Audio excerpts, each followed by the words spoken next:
All right. I'd like to call to order the Woodbridge Economic Development Commission meeting on October 10th, 2019. We are awaiting the developer InSite to come and present to us, but in the meantime, I think we'll change the agenda order up and move down to the approval, or the second agenda item, approval of the September 2019 meeting minutes. Can I entertain a motion to approve them?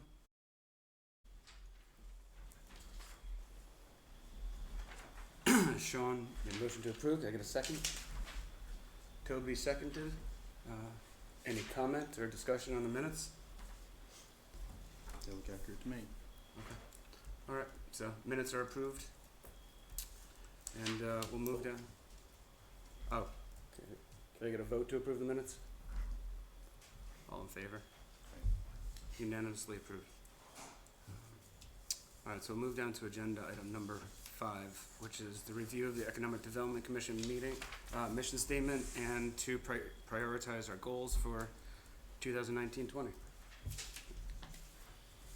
So I've created a list here that I've circulated to all of you. I think you're that I've circulated to everyone, and I made notations on there of which items people said were a priority. So if you want to pass that along, you can quickly see which ones were most popular among the folks who were able to get back to me.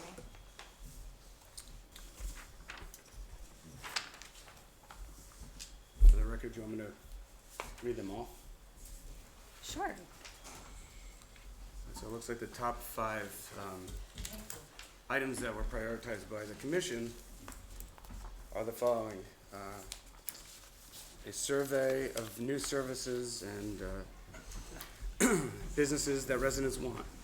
So we're gonna survey town businesses and find out what they want from us and what residents want from the commission as well. The second item was a meeting with commercial property owners to see what they would like to find from the commission. Third item was a beautification plan, which we're sort of developing as we move along. Another goal of ours is to look up and see if we can find any tax abatement plans or incentives for businesses that may be coming into town or property owners in town. And so that's where we are at the moment on that. Do we want to now table this and move to the... Yeah. Yeah. Ready when you are. All right, so we'll table the discussion of the mission statement, the brainstorming goals, and move to our presentation by the developer, InSite.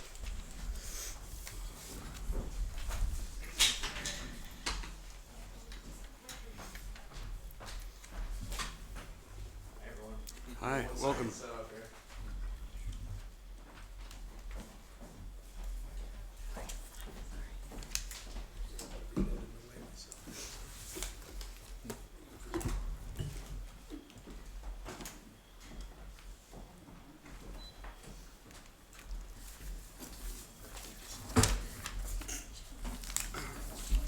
Mika.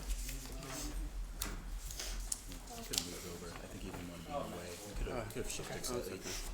Back to my chair. I'm sorry? Wouldn't have minded moving over a little bit. No, I'm fine. All right. Actually, that might be a good idea, Toby. Yeah. We should shift this a little bit.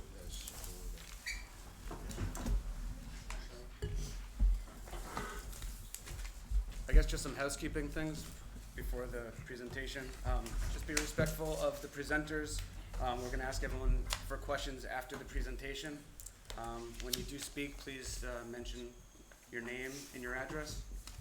And just be wary of time. We're trying to limit questions from 2 to 5 minutes and try to keep it short and concise, but get as much information as we can. That's about it. And very quickly, do the presenters have any, supporting documentation for Actually, that was the committee? I believe it was the slideshow, but I don't know if we have Physical, bring your I deck. just wanted to ask if there's a deck or. The what? I'm sorry. A deck to pass out. the presentation. We did not. It's on the town website that you can Okay. download and Fine. I printed one in case you guys want me to pass this along to you. All right. I'm gonna sit here because I have to flip through this, through the slideshow, so if you don't mind. Oh, I need to turn one of these on? You're on. You're on. It's on? You're on. Oh, Would you like to introduce yourselves? yeah, sure, I can do that. So, hello everybody. My name is Brian St. Pierre. I'm the owner of InSite Development Group, and with me today is Max Werner. He's one of the partners at Werner Construction and Management. And together we've teamed up to do this project at the Woodbridge Country Club. I know it's probably a little unusual to see a presentation like this in front of this board, but you know, obviously our goal is to get as much information as we can out to the public and give the public the opportunity to ask as many questions and be as informed as we can, you know, prior to any referendum, if there is a referendum set. So again, as I mentioned, my name is Brian St. Pierre. I'm the owner of InSite Development. We're based here out of Woodbridge, and I live here with my family and 3 kids. And 2 of them are in Beecher, and one of them is too young for that. Obviously, my business started in 2001. We've been doing design build projects for the last 17 years now. So highly experienced with that. And then obviously Max here from Werner Construction. His father Bruce founded the company back in 1981, and they are based out of Cos Cob. And yeah, custom builders, you know, in terms of residential and commercial. And we're happy to have them on board for this project. So if you're unfamiliar with the property, obviously the property that we're talking about is the 160 acres that the town owns for the town of Woodbridge. Our proposal is, and we'll get into it, is to take roughly 60 acres from the the eastern side of the property over by, if you're familiar with the existing clubhouse, which is on the bottom right above the P in property, almost as a straight line up to Ansonia Road. And again, we have that lined out in one of the next slides. But this is the existing property owned by the town of Woodbridge. So as I started to mention, our proposal is to buy roughly 60 acres from the town of Woodbridge, where we plan to put in a 55 and older active adult community. It'll consist of a maximum of 120 houses, which will, as I mentioned, age restricted, and for the most part, you know, a little to no impact on the town because of the 55 and older. Our offer is $5.4 million to the town of Woodbridge, which will be paid in cash at the closing. Part of our proposal, and as I mentioned, we'll get into it, there will be a new clubhouse for the residents of that 55 and older community, which is going to include tennis court, pool, a fitness center with age appropriate equipment, and meeting rooms, card rooms, so on and so forth. In addition to that, we will be, at our expense, demolishing the existing golf clubhouse that's there now, the roughly 60,000 square foot building that's there. And in this place, we're going to be putting back a nicer pool house set up where, you know, there's snack bar, locker rooms, changing rooms, showers, so to speak, and also a revitalization of the existing pool. It needs new equipment, it needs, you know, new coping, so on and so forth. In addition, about 100 acres of that existing property will remain in possession of the town of Woodbridge. It'll be used for whatever the town decides. You know, our initial proposal was for a park, but again, it's up for the town to decide what they do with that. But that's where they will still be in control of that 100 acres. And then lastly, just landscape walking paths throughout not only the community, but we plan to assist the town in revamping some of the cart paths that are there on the property now, to make it more walkable for the residents of Woodbridge. So here's the site plan with an overlay of our community. As I mentioned, we're looking to purchase that 60 acres that's on the eastern side of the property. But roughly 120 homes. As you can see on the lower portion of the map there that's the existing pool with its new pool house, and then the one that's on Woodfield Road there would be the clubhouse just for the 55 and older residents. Would you add any new, this doesn't include, or does it show any like new roads or Yeah, In so and out. so this is here. I can I mean- stand up here. like exiting in and out? Sure. So all these roads that you see here in the white are these are new roads that are going through the existing property. They are privately built roads and privately maintained roads. There will be 2 entrances and exits from this community. One on Ansonia Road, and the other one would be at the main entrance would be on Woodfield Road on the bottom there.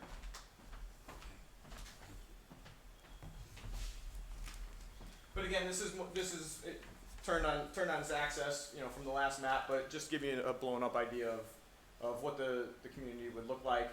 Our main objective with this property is to keep as much of the natural resources that are already there.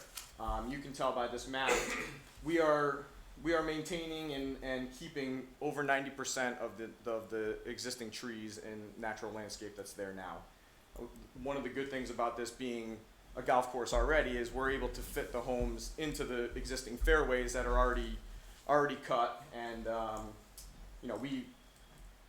we always say we want this project to fit the property, not the property to fit the project. So it lends itself well to a nice natural project that adds character. I mean, when you're able to keep as much natural landscape and not just clear cut, you keep the character of the property itself.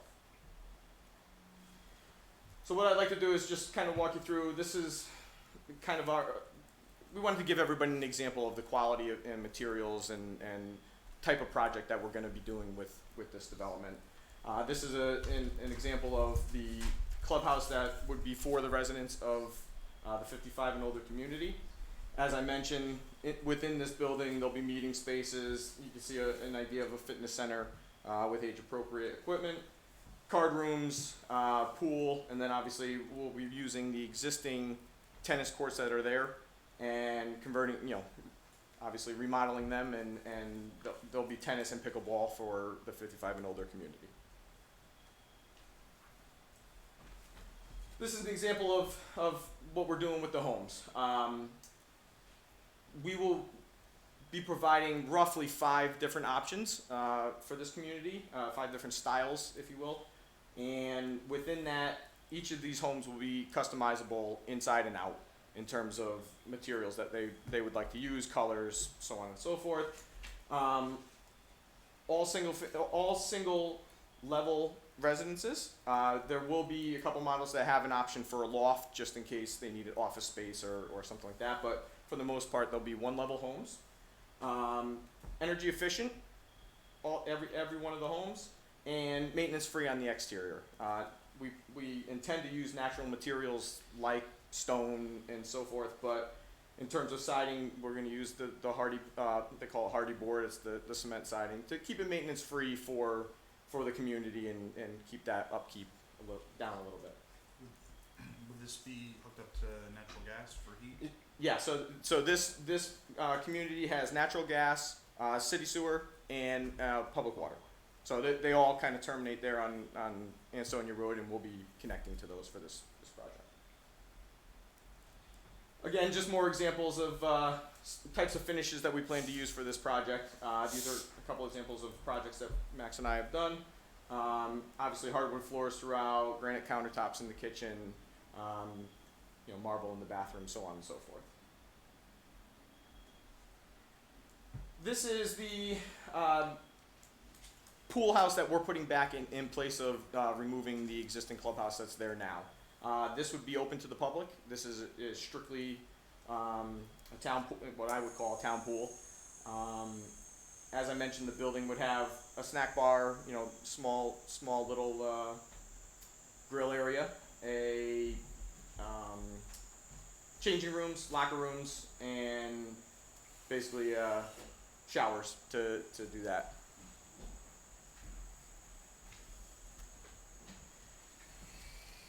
So what we wanted to do is we wanted to kind of lay out what's in it for the town. Obviously, there's a lot of obvious ones and some that are not so obvious.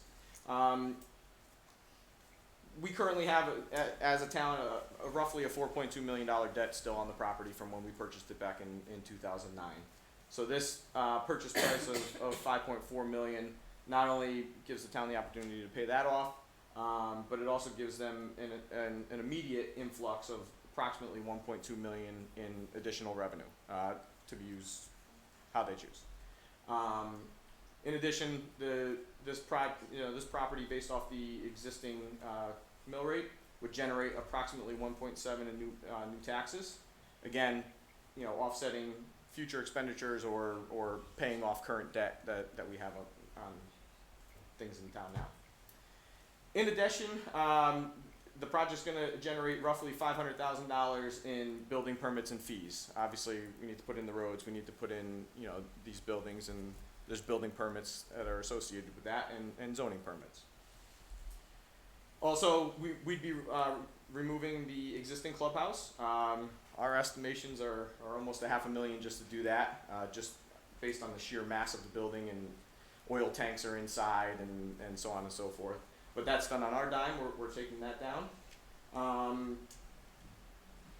Obviously, the town gets to retain roughly 100 acres of that property and hold it in conservation, as it currently is now. And then lastly, it satisfies the need for the alternative housing options here in Woodbridge. I don't have the slide for it, but the recent census that we have, 56% of the residents of Woodbridge are over the age of 50. So it's an older town, and we want to provide the residents an option to stay in town and be able to maintain their properties. In addition, obviously, there's no impact on the school system because it is a 55 and older community. So there is restrictions on people under the age of 18 having permanent occupancy in that particular home. So there's no impact on the school system. And then all the roads, as I mentioned, are private roads. So we'll be installing them and maintaining them by the HOA. And so there's no impact on the town public works there. How will the town pool be maintained? Would that be by the town or by? That by us, and it'll be set up the same way the town is now. So a small membership fee, and families have access to it. But it would be run by us as a company, not the town itself. So what's in it for the Woodbridge residents? Obviously, that last slide was more for the town itself. I mean, paying off the debt and so on and so forth. But obviously, we get our pool back, a public pool back to enjoy, and a new pool house to go with it. Roughly 100 acres are part of public park or walking trails or open space. As we mentioned, however the town would like to deal with that. Elimination of the debt. Obviously, the $4.2 million that we currently have. I mean, we're still paying on it, so it's an elimination of that debt and stabilized property taxes and between the two of them, obviously, it provides the funds for future expenditures or paying off current debt that we have now, other current debt we have now. And then lastly, the improved property conditions. As we know that it's a little run down as it sits now, and with our 60 acres that we're purchasing, obviously that would be developed, and it also gives the town the opportunity, monetary wise, to help maintain that area a little bit better. So with that, I'll ask, I'll open up the questions. One thing I'll say about this, I think we're gonna have all the answers for you tonight, but if there isn't, that's the website for the property, our website, and we invite everybody to go and check it out. And there is a frequently asked questions page on there where we'll be adding, almost on a daily basis as the questions come. We've already had a couple from the police department, police commission. I'm sure we'll have a couple that we'll add, for you guys too. Is the site live? The site's live. Yep, Oh, okay. it's live. Yeah, it was live as of Monday, I think it was. Oh, okay. Yep. I have a question. Yes. So could you clarify, are you purchasing 160 acres and giving 100 back, or you're only purchasing 60? We're only purchasing 60. So the prior to the sale of the land, the property will be separated Okay. by a surveyor. We'll take the 60, and the other 100 remains in conservation with with the town of Woodbridge. Okay, and if you're able to build those 120 units, then you're maxed out, you can't add another phase, you can't add it, because you don't Correct. have those other acres to Correct. build on. Correct. Okay. We would have to come through and do the whole, again, we would have to purchase more Right. land and come through the same process if we decided to do something So like it's that. just a 60-acre purchase? Correct. Gotcha. Thank you. No problem. What impact at all do you think it'll have on local resources such as the police commissioner, the fire department, etc.? Yeah, and they were very good questions that we had over there, and we obviously there's going to be some impact. We're adding 120 homes. Part of what we were talking about over there was there's a traffic study to be done, and that will tell us a lot about if there are any additional police officers that we need to have, if there are any additional fire, first responders, we'll call them. But that's all determined in the traffic study. So, Max and I have talked about it, and we mentioned it. Obviously, the traffic from a 55 and older community is a lot different than a regular development. Obviously, the rush hour traffic isn't so much there in a 55 and older community as it is with an open to any age population. Do you anticipate that the entrances and exits will be gated with like a card access kind of thing? We don't have it planned for now. It could be something that comes up in the traffic study that might affect, the public roads. So the answer is we don't plan on one now. If there is one that was required, we would surely put it in. And what do you estimate the value of the homes that they go on the market for? Oh yeah, I'm sorry. It was in there. They're going to be starting in the high fours, and as I mentioned, there will be customizable features. So, each individual homeowner will have their opportunity to add or subtract. And with that, what do the expected HOA fees gonna be? We haven't calculated that yet. I would assume it would be relative to what normal ones are in the $250 range would probably be where we'd be heading with that. Will the houses be individually metered for water and Yes. sewer? They will? Yes, Okay. every one of the houses is a standalone home, no attached, and they would be individually. The expected square footage is, Anywhere between 2,000 and 2,500. So those are the, depending on which model you choose. I mean, obviously there'll be the smaller ones. The ones with the lofts will have, closer to 2,500 square feet. Are the lots about half an acre? About a half an acre, correct.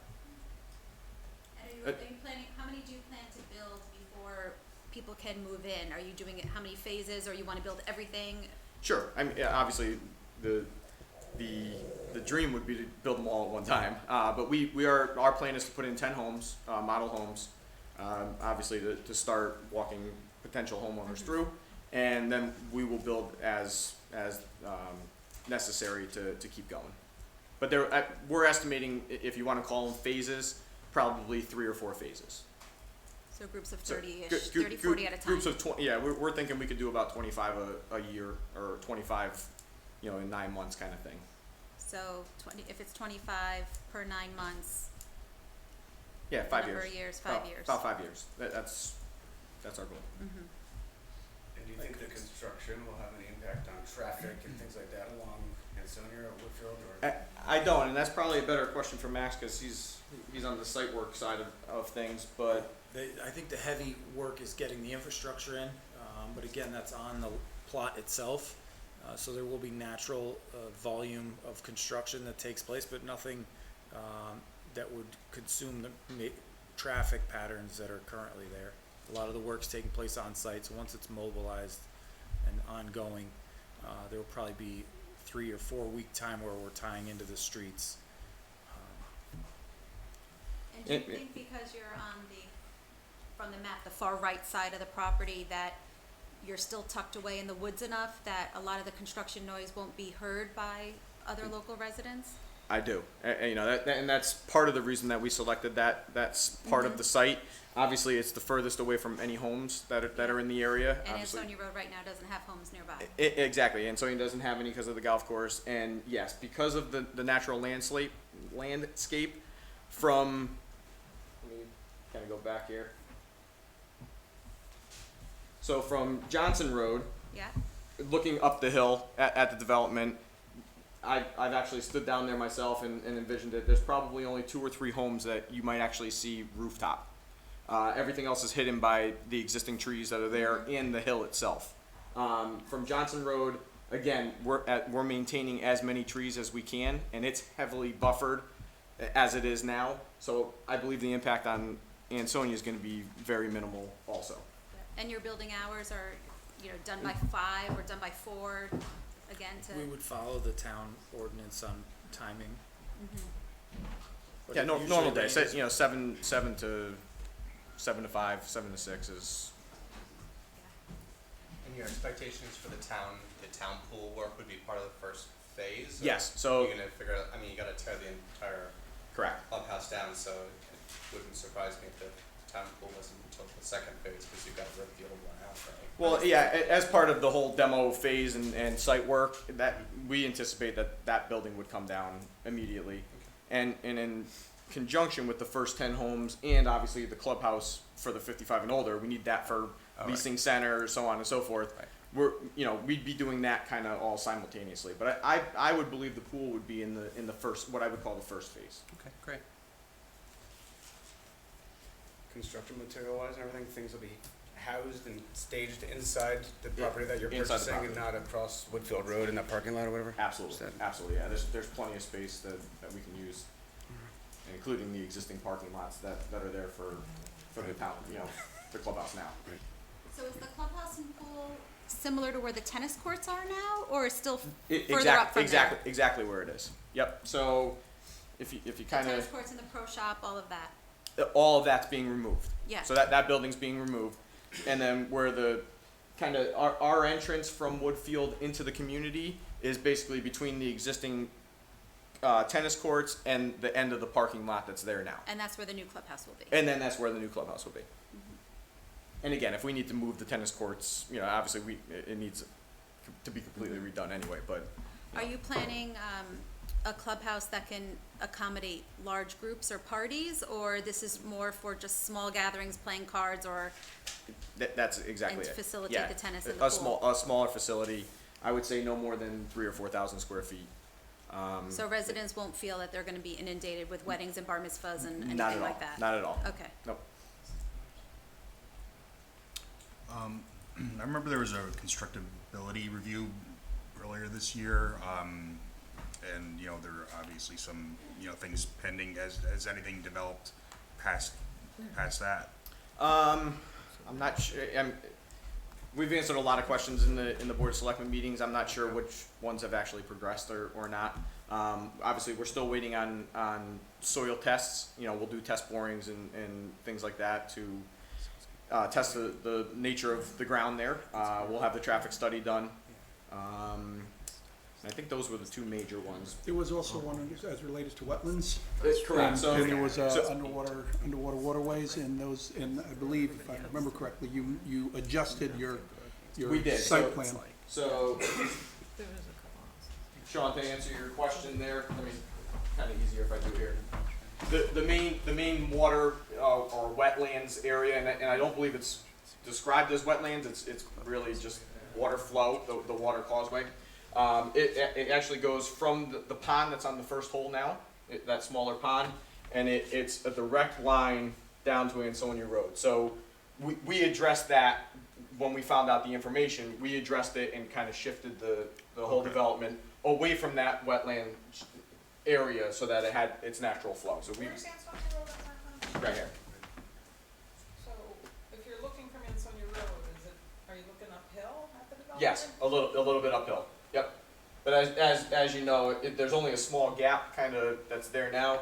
Everything else is heavily wooded, and the entrance would be where approximately where that small gap is. Could you go to the overview that shows it by, it might be easier to. There it is. So in this one, Ansonia Road is up on. Up on top of this one. So that's Woodfield down here, Yep. So this is Woodfield here, Ansonia, and then Johnson's here.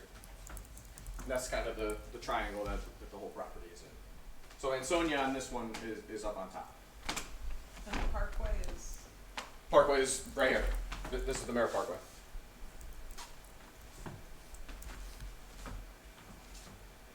And then I think on the other side is Yale Golf Course. So this is all Yale. Oak Lane is kind of right in this area. And then, The Oak Lane's way down. is it way down? Yeah, When do you plan on doing the traffic study? We weren't planning to do that until at least the referendum. Yeah. It's a very expensive study, Yeah, sure. and obviously, without knowing an outcome, Right. we didn't think it was something we needed. But if there is a referendum and there is an approval, then that's one of the first things we'll get, Right. along with an actual survey. And how long do you expect like, each of these tests and studies to take between like the wetlands, the soil test, and the traffic study? Yeah, good question. They're relatively quick. The traffic study really depends on, that's a state study, so it all depends on how quick they want to do it. Right. But no, normally they don't take more than 3 to 4 weeks to get. All of them cumulatively, or you mean just the traffic study? Obviously, we'll start the studies as soon as the referendum has closed, Mhm. and I would say 3 to 4 weeks we'd have all the studies. Okay. And that would happen with the development as the details get worked out of the drawings and plans and things, so it kinda happens all together. are they gonna have full basements or crawl spaces? So again, that'll be one of the options. Some will have crawl spaces, some will have full basements. And what's your experience in building communities like this in the past? Yeah, so that Max has done I mean, he could speak on Yeah, this. we've worked with a lot of developers, a lot of development. Brian approached us a year plus ago, and we really took a liking because most developers are trying to wham bam it and blow things up as large as they can. Brian's got a really attractive layout that complements Woodbridge in the town. So in our construction experience, those things go a far way and they're successful. He's very in tune with what's the town's interest and the time. My father, who started the company, is actually in this range of interest, and he's currently looking for places that have the ability to limit the landscaping and get rid of the costs of burden, garbage man, and cleaning this and painting that. So he actually takes a personal interest because it's very fitting to what he's currently looking at. But as a construction company, we've done all types of construction, from development to private clients to municipal. So our experience is very fitting with this. We have a large staff that participates in cost analysis and understanding the success of these types of projects. You mentioned garbage. What's the trash implication like in terms of the town and the resources? Is it gonna be private or? Yeah, I'm sure it would be private, kind of like the rest of the town. There'll be the garbage service, and you'll For have the the option condo to go to the dump. association? Yeah. Okay, got it.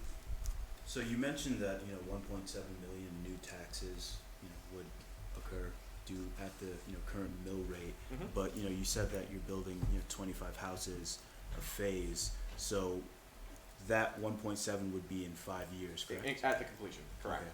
Correct. Obviously, there'll be an initial, tax, we own the property, so that, there's an initial tax bill there. But yeah, that 1.7 is at the end of construction. So is there double revenue? That's a good point. So the condo owners will pay their property tax. Are you saying then there's additional tax? No. So what I'm saying is when we purchase the property, obviously before any homes are built, Oh, I'm you're sure paying that- tax and then- I'm sure I'm paying taxes Correct. on that Correct. property. But no, as the homes get sold, their property gets sold with it. Right. But even before those are sold, there is a part that you're paying. Correct. Right, and then it just changes the And then it balance. changes hands, yeah. Yeah. Right, so there is revenue of some sort from day one. Yeah, exactly. I mean, I'm paying taxes on raw land versus, Right, but it's something, yeah. Yeah, it's something. I hope that answered your question. Sorry. Any other questions? Yeah, taking a bit of a higher level look, I've heard from a lot of folks in real estate that saying, kind of anecdotally that, these houses, these types of 55 and over housing properties are in demand. estate, you know, we've seen them popping up, you know, over the past couple of decades. And have you collected any data on supply and demand, you know, how, where, you know, what counties they're in? Absolutely. You have? Yeah, absolutely. And our cost per home is based off of those, basically comps, you know, we call them real estate comps. But yes, we've had extensive talks with our real estate team in terms of, you know, one, the hottest market in America right now is the 55 and older market. You know, you're right, that it is in demand. And yeah, we have done extensive research on the price of the homes. Okay. You said you plan to assist in making, you know, more paths and making the town more walkable. And so is there, you know, outside of what you shared with us in the presentation, is there anything that you could elaborate on? Not so much. You know, obviously, what we've talked about in Board of Selectmen meetings and you know, with Ms. Heller was the existing cart paths. If we were going to keep this as, you know, kind of a natural open space area, that we would lend our resources when our guys were there to help out the town if needed. So, you know, in terms of adding new walkways, you know, probably not, but, you know, improving the ones that are there and obviously lending any construct, you know, if there's talk of a pavilion, you know, if there's any way we can lend our construction guys over there to put up a pavilion, we put up a pavilion.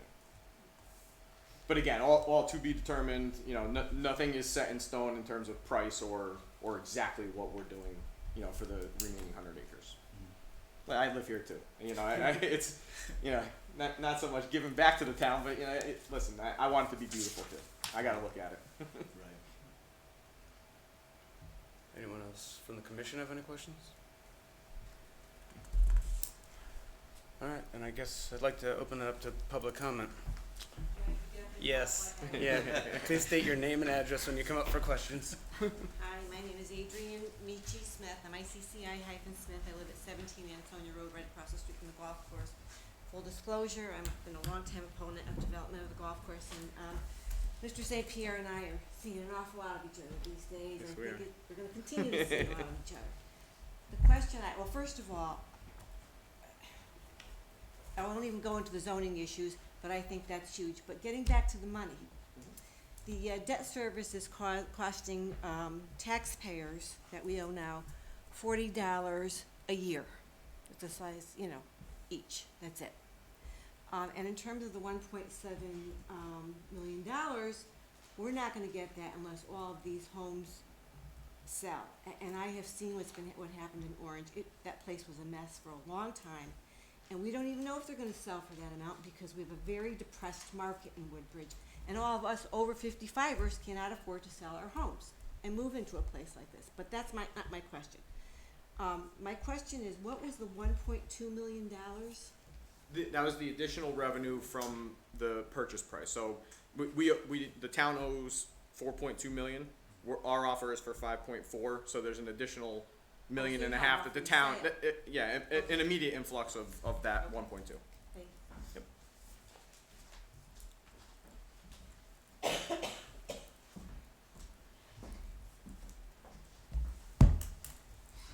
Hello, my name is Paul Harrigan. I live at 27 Brook Road. I'm interested to know what your experience is as a developer. I've heard you describe yourself as a designer and you as a builder. Do you have any experience as a developer? Yes. So my experience is mainly on the commercial side. That's why we've had Max brought him in as a partner because he has the more residential side as far as development goes. As far as the design and you know, I grew up my profession is an architect by trade. So, you know, we 90% of our projects have been residential, you know, same custom homes that we're going to be putting in here. So have you developed any projects like this before? I have not. I personally have not done one that's of this nature. Have you done any projects in New Haven County? Yes, and Fairfield County. That's 90% of my work is both those towns, both those counties. What's the mix between New Haven and Fairfield? I would say the majority of them is Fairfield. New Haven is probably 30-40%. Where do you think the buyers will come from that will buy these units? Good question. So we've discussed this in the Board of Selectmen meetings too. we've actually contacted other 55 and older communities in this research and asked them, you know, do the residents come from within town, or are they mainly from out of town? And our feedback and our data shows that roughly 30% come from in town and 70% come from out of town. So, you know, towns over, so on and so forth. So roughly 40 of the 120 units would be people that would be from Woodbridge. Correct. How did you set the price for the units? What's the basis for that? Yeah, again, as we mentioned, you know, we've done extensive studies with our real estate team and run comps and you know, 55 and older communities gone by that pricing. But it's strictly from our real estate team. So it translates, I did some quick math, it translates to about $250 a square foot. Roughly. Does that sound right to you? It sounds right to me. That's about right, yep. Would you be surprised to know that virtually no homes in Woodbridge sell for $250 a square foot? Nope. Do you realize your home sold for $114 a square foot? My home? Yeah. Oh yeah, absolutely. Do you think it's a reasonable expectation that the units are gonna sell for over $500,000 each? I do, and because, and I mentioned this in the police commission thing too, and you weren't there, but the 55 and older market is a completely different market from a single family existing home. One, they're brand new homes. Two, they're completely energy efficient and maintenance free. Three, it's a different lifestyle than buying a home that was built in 1970 and having to renovate it and put in all that work. So to answer your question, yes, I firmly believe that our pricing is sound, and it's because of reasons like that. The 55 and older market is completely different from a regular single family market. I see. I understand you do a lot of work in Greenwich. Yes. This is a much different market than Greenwich. Oh, absolutely. Yes. I'm sure you could get $500,000 for them in Greenwich very easily.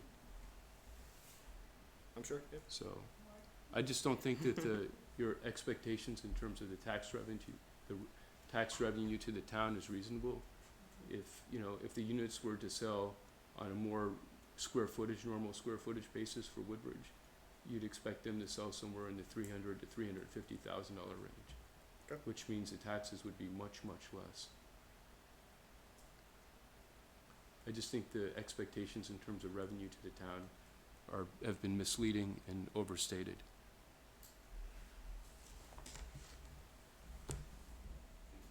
Yep, no problem.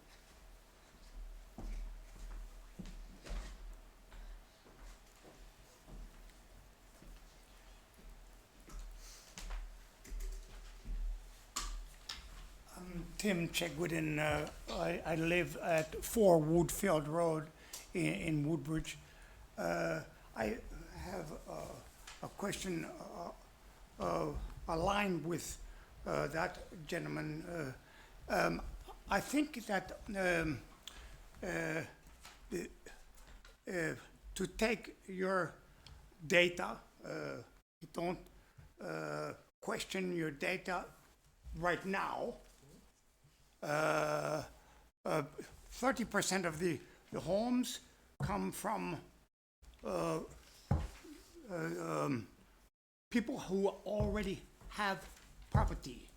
That means that they sell the property, but they sell the property at a reduced rate to buy the property for double value.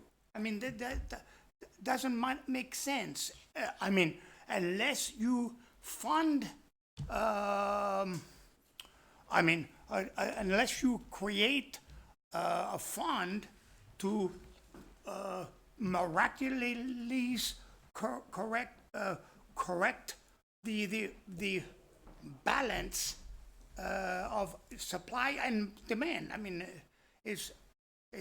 I don't understand why. I mean, I want to understand what would create the economic balance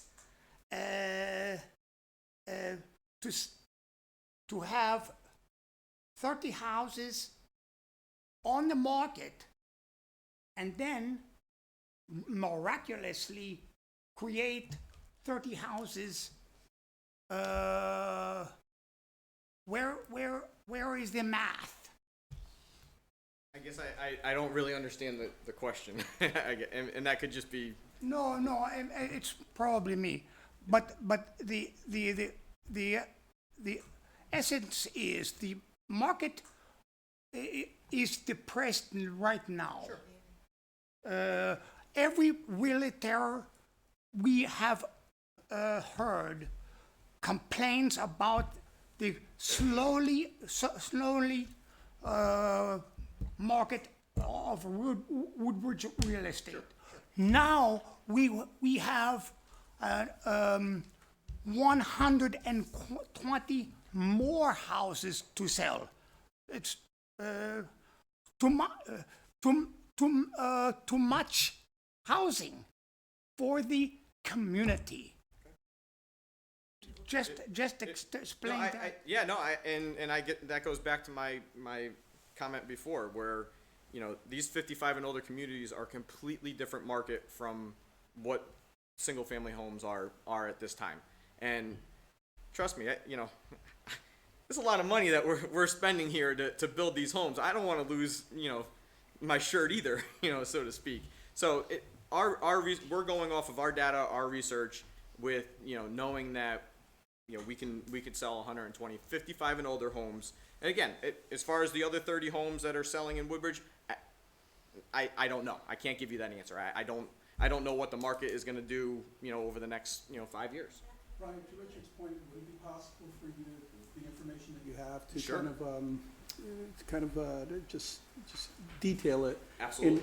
Particularly in the sense of, in these developments that you're getting the comps from, can you define specifically any data from a demographic standpoint that says, okay, if there's 30% of the people who are moving from the town, are they moving from homes that were worth $1 million versus homes that were worth $250,000? Yeah, that we'd have to do a little bit more research on. Yeah. Obviously, it was kind of more of the how many were from town versus what kind of homes they came from.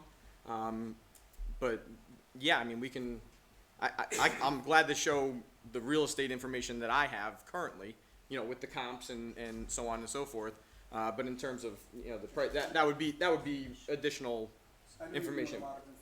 Sure. For future presentations, if you have the information, that would be something.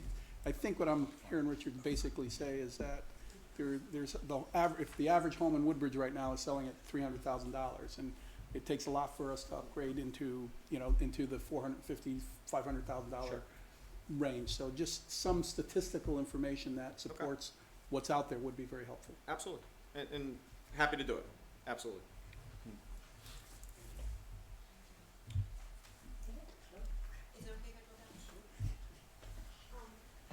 I don't know the answer to this. Adrienne Michi-Smith, 17 Ansonia Road. I know that there are, it's a 55 and older community in Beacon Falls, Oxford, Prospect, and Orange. Do you know what the mill rates are in those towns? A lot less than Woodbridge. Thank you. Just an exception to that in terms of, I don't know, I guess it depends on your opinion of a lot. But yeah. Yeah, sure. They're less than Woodbridge. They're all less. Absolutely. Why would somebody buy a house in here when they can go, and they're still building up in Oxford Greens, in, what's that name, Chatfield. They're constantly building there, and in Prospect. I mean, why would somebody wanna pay an extra 10 or 20 mils in taxes? It's nothing near that though, Adrienne. It's not 10 or 20 mils. It's, Well, I don't know that much about it. You understand what I'm saying? I do, You absolutely. understand my point. Sure, but the mill rate difference between some of those towns is between 7 and 3% mills, as opposed to 20 or 15 or 20 or something along those lines. Forgive me for throwing No, out a number that's when I all don't know what I'm talking about, but I think you get my point. And so the point is, we keep hearing this number about $1.7 million. It's gonna be a long time before we see $1.7 million. Well, Brian, to Adrian's point, so do you have any information on how quickly, typically that process of migration from, town to newly built houses, how quickly I don't have occurs? that data. I don't have that data. Back to the point, can I speak up to the point on other comparables in other towns with different mill rates? I don't think any of those, I haven't looked at them specifically, have 100 acres of town property, parks land that backs up to them. That's a very valuable asset that this development is specific for. And also, Well, and also I'm the just town shar- itself, I'm I just mean. sharing with you in the comparisons, if we're talking about levels and box homes, Brian has put together a very well laid out, attractive home because it does back up. I know several town people that do spend time on the existing property and they admire that it's public and you have access to it. You can walk your dogs, you can walk in the morning.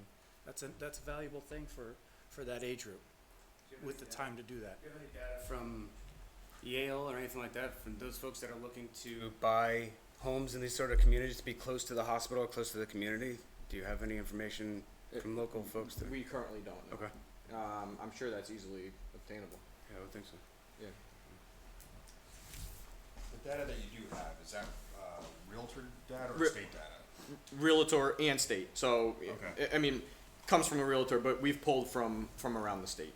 Oh. It's not just focused on Woodbridge and the comps that have to do with Woodbridge. It has to do with Orange and Beacon Falls and surrounding towns. So is it the Department of Housing? I'm Yes, guessing? that and also private realtors. However they come up with their data, to price homes and Yep. so on and so forth. Okay. But yeah, we have the whole list. There's 30 comps of different, different developments, 55 and older developments that they pulled information from and came up with that number for us. Again, we didn't just pull it out of the sky and say, okay, well, we need to make $500,000 per house. I mean, it's based off of the data.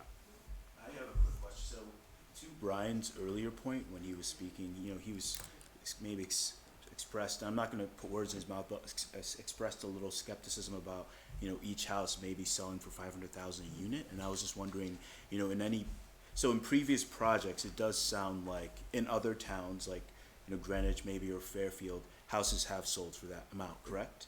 Correct. Well, and also in Orange. So Okay. the ones in Orange, for the most part, are 350 to 400,000. There's ones over there that have sold for over 700. Now, So do you have data on, municipalities or towns with, population around 9,000, with a median income that's more similar to Woodbridge? that was all. I believe that was part of what the realtor had done.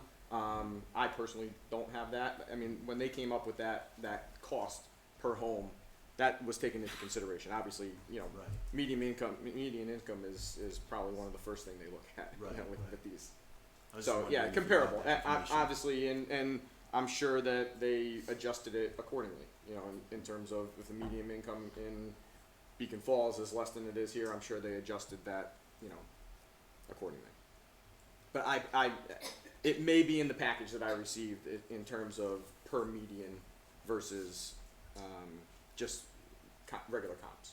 And going back to the benefits or the differences between this 55 and over community to the other ones that you've researched in the area, what are the key features that you think set it apart from those that would attract people to come to the Woodbridge 55 and over versus the Oxford 55 and over, where I know it's a nice community as well? Yeah, that is a nice one. My in-laws actually live there, so I know it very well. But first and foremost, what Max said. I mean, obviously that having 100 acres of land next to this development as a beautiful park-like setting, it only adds value to that property. In addition, we believe that the natural landscape of that property and keeping the natural tree line and the tree line gives it character, as we said. You're not just coming in there and you're clear cutting and planting new trees where it looks like it's a brand new community. This is something that we've really tried to as we mentioned, over 90% of the trees that are on the property that we're taking is going to remain. So we believe that it's the character and obviously the level of homes. I mean, these are not cookie cutter, vinyl siding kind of homes. These are semi-custom homes, and the value would be in that also. Do you think the proximity to the highways and downtown I New do. Haven will help? Well, the proximity to Yale, proximity to the highways, proximity to New Haven, down Fountain Road. Yes, I mean we believe it's a great piece for this development.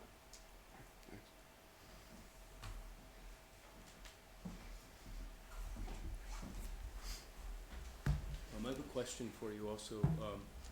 Paul Harrigan, 27 Brook Road. Who do you think would buy the homes of the 40 people that sell their homes to move to the development? In terms of what? Who would be the buyers of those homes?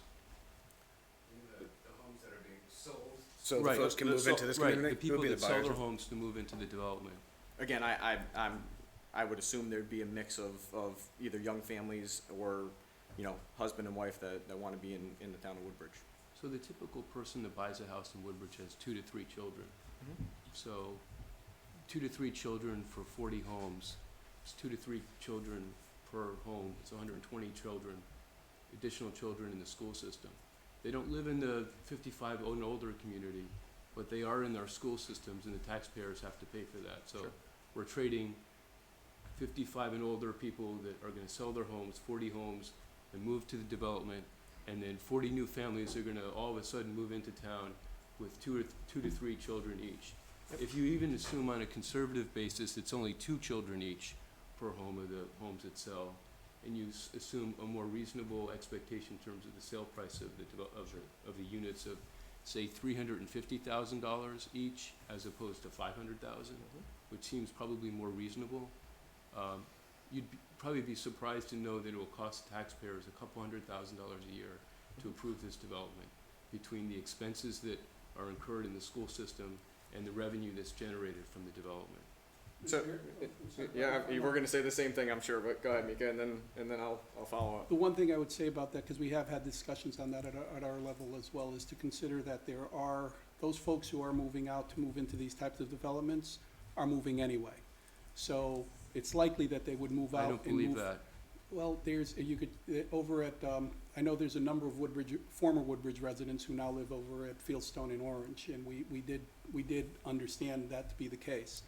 So one of the purposes, obviously, to consider something like this, and that's all we're doing at this point in time, is considering it, is the fact that there is a demand for that, and people in Woodbridge are moving out of Woodbridge specifically to go to other developments like this.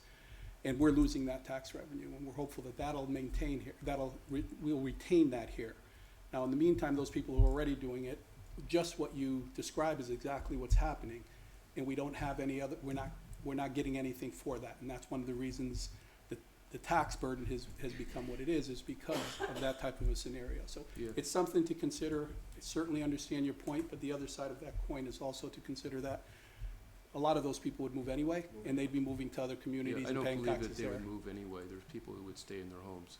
Well, I guess what I'm suggesting is that there are people from Woodbridge who have already done that, who have already moved to, in Fieldstone as an example. Yeah, of but that. we're not talking about 40 people moving all at once. No, we're not. Yeah, and so in this situation, we would be talking about that. So it's really not comparable. Well, it's 70, yes, it's over 5 years and 70-30, so 40 Woodbridge people aren't gonna be the first 40. Yeah. But I understand your point, and your My- point is Yeah, my taken, point and is I'll the let math. That was exactly what I was gonna say. I mean, you know, the point is, the 30 houses that are selling in Woodbridge are 30 houses that are most likely going to retire to Florida or, you know, move to Oxford Greens. I mean, my personal example, my in-laws were in Middlebury for 45 years, and they moved out of Middlebury to move into Oxford Greens because Middlebury does not have a 55 and older community. They wanted that atmosphere where they can turn off the light, jump on a plane, and sit, you know, go to Florida for 2 months in the wintertime. You know, that's the type of clientele that you're going to get in these 55 and older communities. I just don't think the math works. And it's worth looking at, so I very much appreciate it.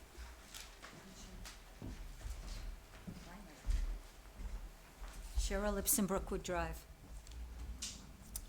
I have a lot of questions and comments, but the first thing, Brian, are you a registered architect? I am not. I have 2 registered architects on staff. So how many people are, when you say on staff, are they independent contractors that No. work with you? No, They are full-time? They Well, are then you have full-time. to upgrade your site on the website because it says your business is a party of one operating out of your house, and I won't get What's into. this on? Google yourself. Okay, I will. So you are not I personally am not. I went to architecture school, graduated architecture college. I have not received my registered architect. So if somebody's gonna do a drawing, you'd have to have one of these other people sign the drawing for Correct. it to then go to the building Correct. department? Correct. Okay, I just want people to know that. Sure. When you say managing partners, that kind of, to me, makes me think of a conglomerate, which you are not. No, no, not at all. Okay. The other, you mentioned that the pool, the separate pool would be run by InSite. So does that mean that there'll be a pool that will be in the association for the residents there, that the residents will be responsible for, and then InSite will continue to operate another pool Yeah. on the grounds? Correct. Whether For how long? For as long as we have it. I mean, it's. So you could sell it. I know you're saying InSite, but it will be a new company that will handle just the new public pool. So that new company that would handle the new public pool at any point could sell it if they feel it's not making a profit for them, or they don't like the way it's turned out, and you have the ability to sell it to anybody whom you like. There are no restrictions on that. I'm sure that will be written into the purchase and sale agreement and the deed restrictions. I'm sure it will be written. Also consider it's not on the 60 acres, if I'm not mistaken, it's not part of the Yeah, 60 it's acres. off. so That's off the 60 It's town acres. property. No, I understand that, but I think residents, when they're looking at this full picture with lots of blue sky and sun, should realize there is a dark cloud there, which we'll get into. Right now, where you're planning on building, there is ledge and a lot of rock. And I believe there was something, whether you're not talking about, what's the word I'm looking for? I'm having a senior moment. Blasting. Well, there's something else going on there. But there's a chemical that you can put into the rocks that will dissolve them. Did I hear that correctly? There's something Yeah, that could be put. There's several ways to remove rock. That was the word I was looking for, fracking. But what could, Max, why don't you, if you could, the materials that they put into the rocks to either dissolve them or break them up, what is their composition? Are they carcinogenic? Are they toxic?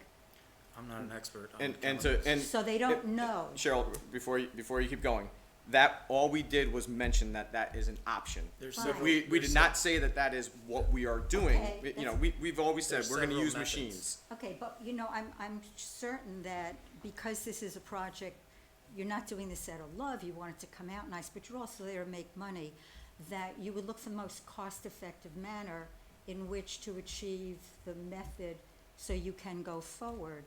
And one of the things that I think everybody here should be aware of, it's more than just water and a whole retention pond.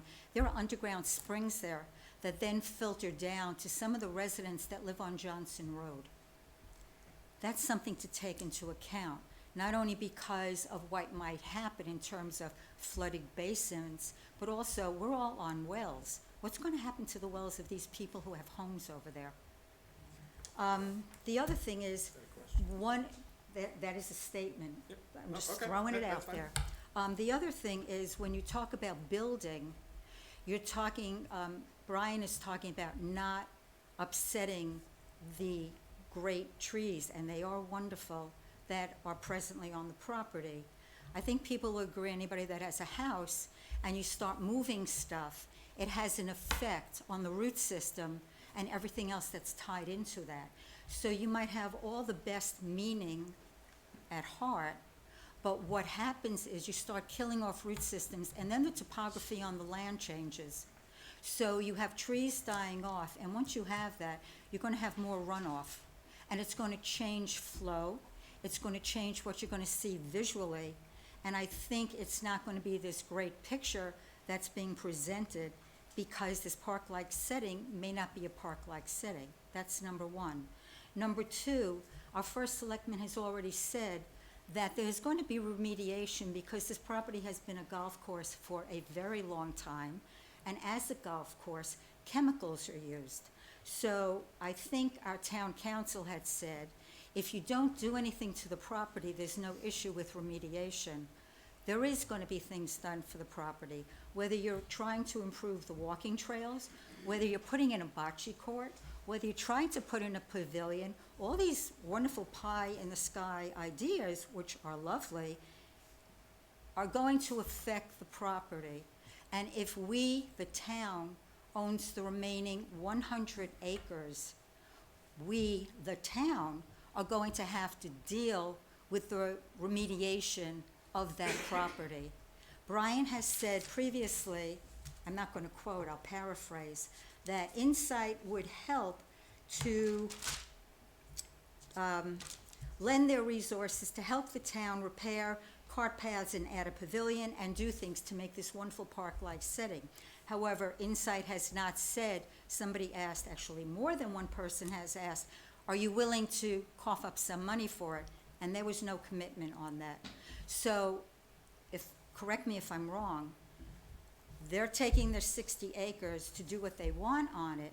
The 100 acres are going to remain. It's to their advantage, there being InSite, for the town to start mowing, which we've asked them to do this spring. $10,000 was put away for it. Nothing has been done. They're expecting the town to make these improvements because that would add to the value of the homes they're looking to market. The other thing is, it took Fieldstone Village 11 years to sell the houses that are presently there. If you are looking to get revenue, don't hold your breath. It's not going to be happening in the short run. And considering what's happening with our economy and our federal government, people are already saying they're expecting a downturn within the next year to year and a half maximum. Keep that in mind, please, when you make decisions going forward. And the last thing I think I would like to make the commission aware of, Brian has presented, this is the third presentation with the third partnership. The first one, I think, had a golf course. I believe the town advised you against that, so you took that off. Then you had somebody else whose name totally eludes me, and that person disappeared. And now we have Max and his father and their company. If this was such a great project, don't you think they would have backing by banking institutions very readily, that this is a win-win for everybody? You have said that you are going to divulge who the banks are that are ready to support you after the... Absolutely. I would think that these are things you should keep in mind before you choose to move forward and you speak to your neighbors about this possible development, because there are so many unknowns. It's not the rosy picture they are painting for you. Thank you. Thank you. Next comment on that, and then if we can wrap this Yeah, up. I mean, really, the only one I'm gonna comment on is the partnership.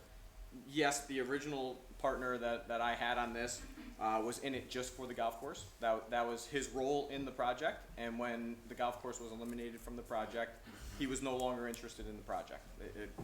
Simple business. Why was the golf course eliminated? The golf course was eliminated because of two reasons. One, we believe that the extra 100 acres or so was better used as open space or walking trails, so on and so forth.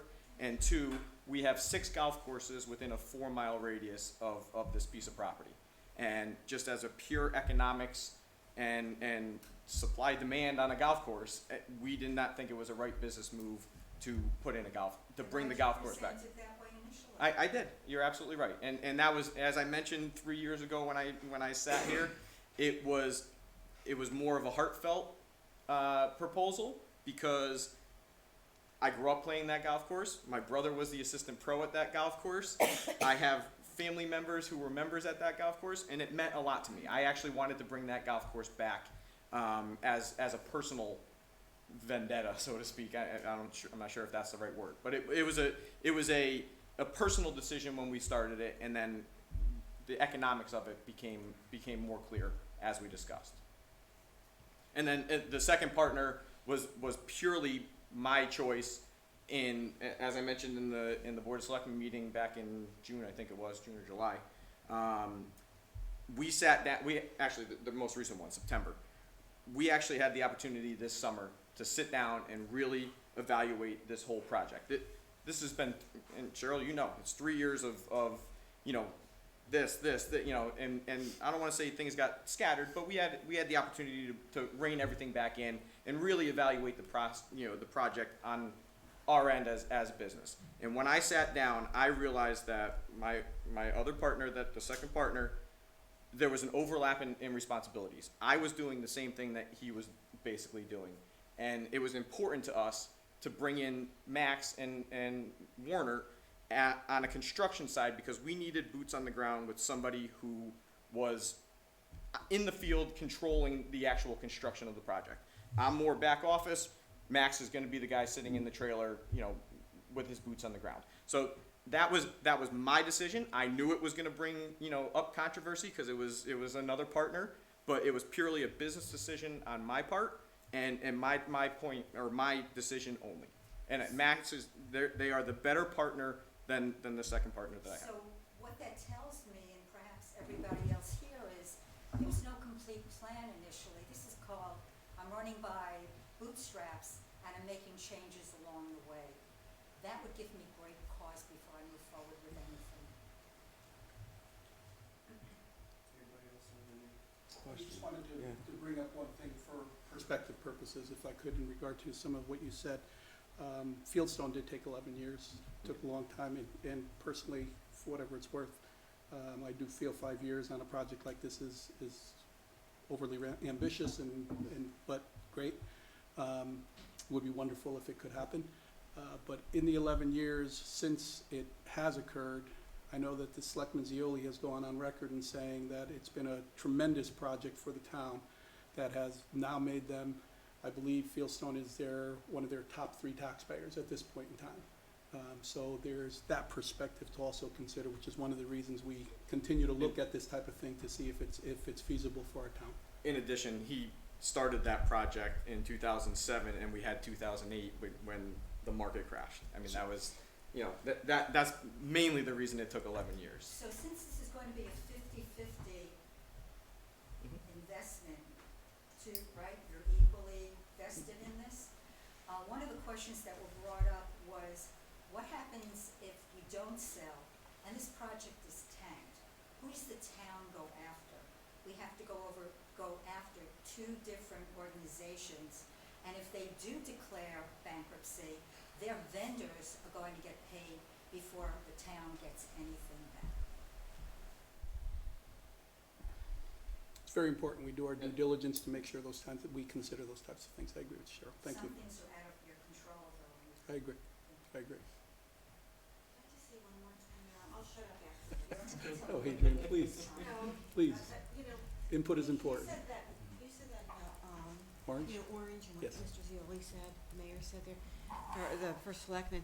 You know, Orange has the post road. Woodbridge has, we are a relatively rural community right on the New Haven line. Nobody in here has talked about zoning. This is a huge issue.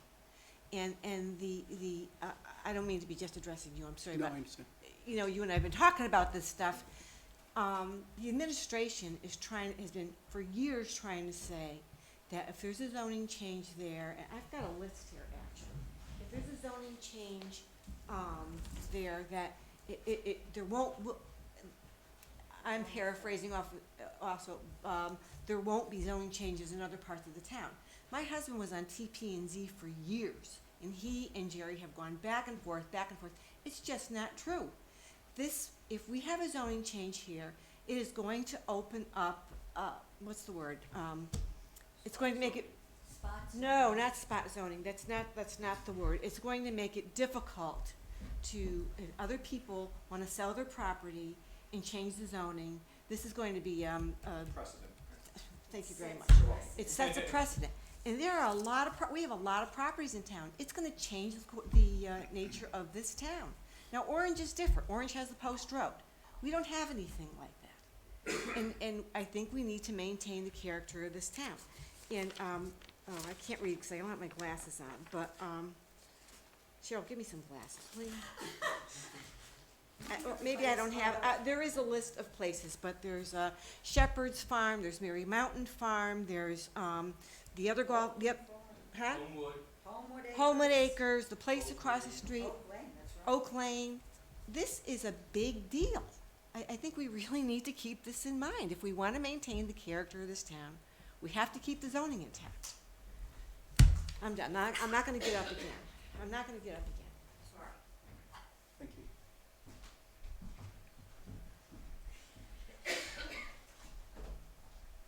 I don't know if I can direct questions to the commission, but I'm curious in terms of what the commission's view is on what the economic impact would be of this development on our business district.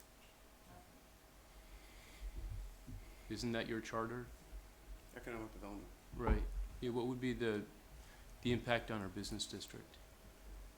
The impact on the business district from converting this. Yeah, from this from making this development. project? I think you'd have some homes that would then start to visit the restaurants and the stores and things in town. I mean, it would give more reason for more folks to maybe look at Woodbridge as a place to bring commercial development.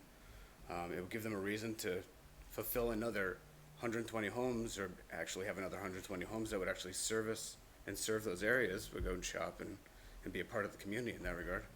Isn't there a development that's already approved in the flats on Bradley Road? It's near pharmacy, doctor's offices, grocery stores, shopping, bus routes, the sort of thing that people that are 55 years and older will need. There's nothing in that neighborhood off Woodfield Road in the Woodbridge Country Club area that has any of those services or amenities to offer people. It's just the wrong location for it.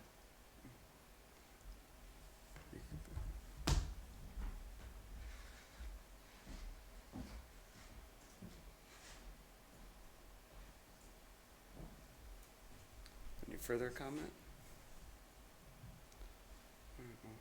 I'd like to thank Max and Brian for presenting, and for those of you in the audience for making your points very well known, and for helping us to consider a lot of different points that maybe we haven't thought of, and it'll give these two guys some more food for thought to think about, and you know, hopefully we hear more from you in the future with more information. And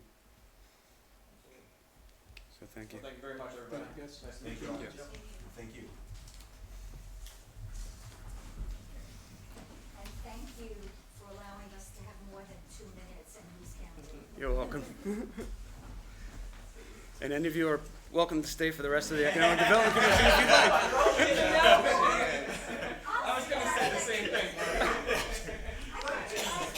That's more offer. You're welcome. I'm staying. Wham, bam, thank you, man, as they say. Jeremy, can I hit the restroom quick and come back? Sure.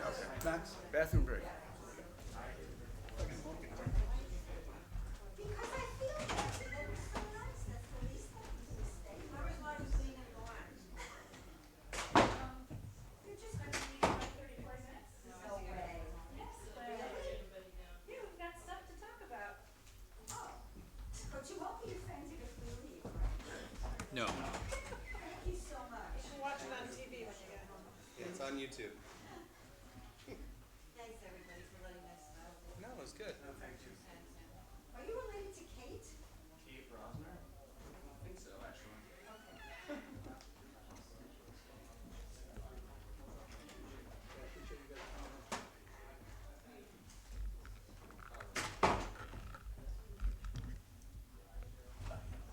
So Micah, one of the questions that came up, I didn't want to interrupt everybody else, but the business arrangement is they buy the 60 acres and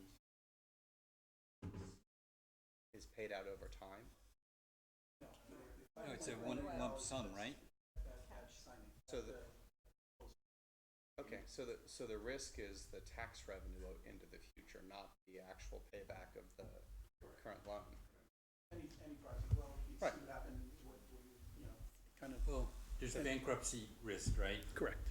So like they start something and they don't really finish it, and there's the risk of, well, who's gonna step in and what are they gonna do? Or what happens to the property? What happens to the land? project and the plans and all of that? Correct. But I mean, I hate to be blunt, but a commercial entity abandoning their property or the town abandoning their property, it's still an abandoned property. Right. I mean, it's no different than what we've done with it as a town. I mean, it's sitting there growing weeds. Oh, sure, right? sure, no, it's just, It is, we're not doing enough with it. No, Yeah, I understand. all I'm saying is, like, clearly, if that was our concern, it would have affected us over the last 5 years. right. For 10 years. Obviously, the bigger concern though, Mike, Yeah. is if they're a third of the way through construction and, you know, basically everything's torn up, and at that point in time, things don't go well. Correct. And then what are you left with? It's certainly not what it looks like now. People might not be happy with what it looks like now, but that would be a worse Right. scenario. Right, Has the- an overgrown golf Right. course is worse than half of a construction site. Right, you know what I mean? Has the town made any commitments that the 100 acres that it will have after that project's done, that it won't do anything with that 100 acres other than have like hiking paths and things like that? Has not. The plan that's been initialized and the vision that the first selectman has indicated is that it would be a community-based park type of scenario or community Right. resource is what we're looking for. But there was mention, I think, just for clarification purposes of conservation, there's been no commitment. I think Brian mentioned something about the rest of it would be for that's an option. That's Right. something that's considered. But But it's there's the town, nothing it's the been town's land, committed they to. could do But whatever the the town could have, voters. exactly, there'd be the option, Correct.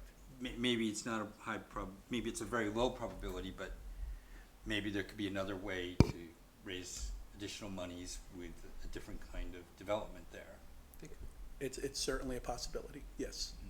Yes. I guess it was the cash flow aspects of it that I felt like the questions brought up a cash flow aspect of it that Yes. seemed unclear to me, which is if our loan was 4.2 and the revenue is 5.4, that means we're sitting on 1.2 million, which we could hold in escrow until until the construction phase There's is much we could do with out it. of the woods, so that at least we've got, we're not gonna have a, Right, there's Hopefully, potential yeah, for us hopefully to it won't be a drain. leverage some of those, Right. some of those funds for doing what we need to do with the country club in terms of Right. the vision and making it something that we wanted to. right, but I guess I was saying we could hold the 1.2 million until. The other point that I just wanted to clarify for the commission's perspective, and I probably should have done it in public, is the pool in the past has been run by the recreation department. Right. So if for some reason they were to stop and they weren't able to maintain the pool, that would be an option that could be viewed. Right, so that's what I was confused about. Right. They're not only offering to fix it and maintain it, but they would also be running the membership, so to speak. That's, yes, that's Create a his, company. his. And is it the same pool? Like It would the be. picture showed a rectangular pool and it's an L-shaped pool. That's why I was It's confused. located in the same place, and from what I understand, it would be, generally would be the same pool, because so far what's been communicated is that it would be fixing the existing pool. There's a lot of, one of the reasons the pool was closed down was because of the maintenance associated and the repairs and the upgrades that were required for the pool were significantly more than what we were getting back in terms of using the pool. So I know a lot of people are emotional about the pool. I was a member for 2 years and there weren't very many members. I think Right. that was part of the problem too. Yes, It wasn't generating the revenue, so, I guess I'm just questioning the value of Would the they pool. land? Even though I enjoyed having a private pool to myself. Would they lease it to the town? Would the Yeah. town lease the? No. No? No, it's town property, it's a town pool. That Got whole it. arrangement in terms of, them managing it or whatever, that's, I need to leave that to Jerry and to that negotiation. I don't know exactly. I haven't seen anything specific as relates to that at all. I'm a And is little, there any suggestion about keeping the party tent space and the sand volleyball courts? the sand volleyball courts would go. Okay. That's part of the property that's gonna be sold. But however, I can tell you, I'm liaison on the rec commission as well, and there have been discussions about the potential of, they wanna see sand volleyball courts. Right. Yeah. And so they're looking for other places, so obviously that would be an opportunity, there would be some opportunities afforded to us to do that kind of thing. Because I've been talking to them too, and I think Yeah. that they're not, that amenity of the town is not advertised well. Enough. Yeah. But with 100 acres, I may it's be just like you, I'm a big space. volleyball fan, but, And is there any plans for the mess at the corner of Johnson and Sonia in there would this have to plan? be.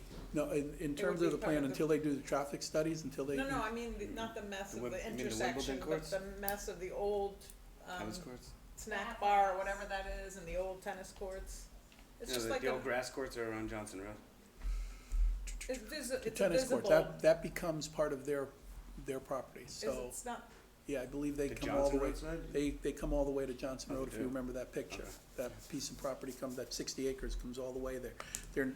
They're not looking to, they're looking to put things on the other side of those trees, but, my understanding is that, and I'll verify that, on the picture you might see it better, so.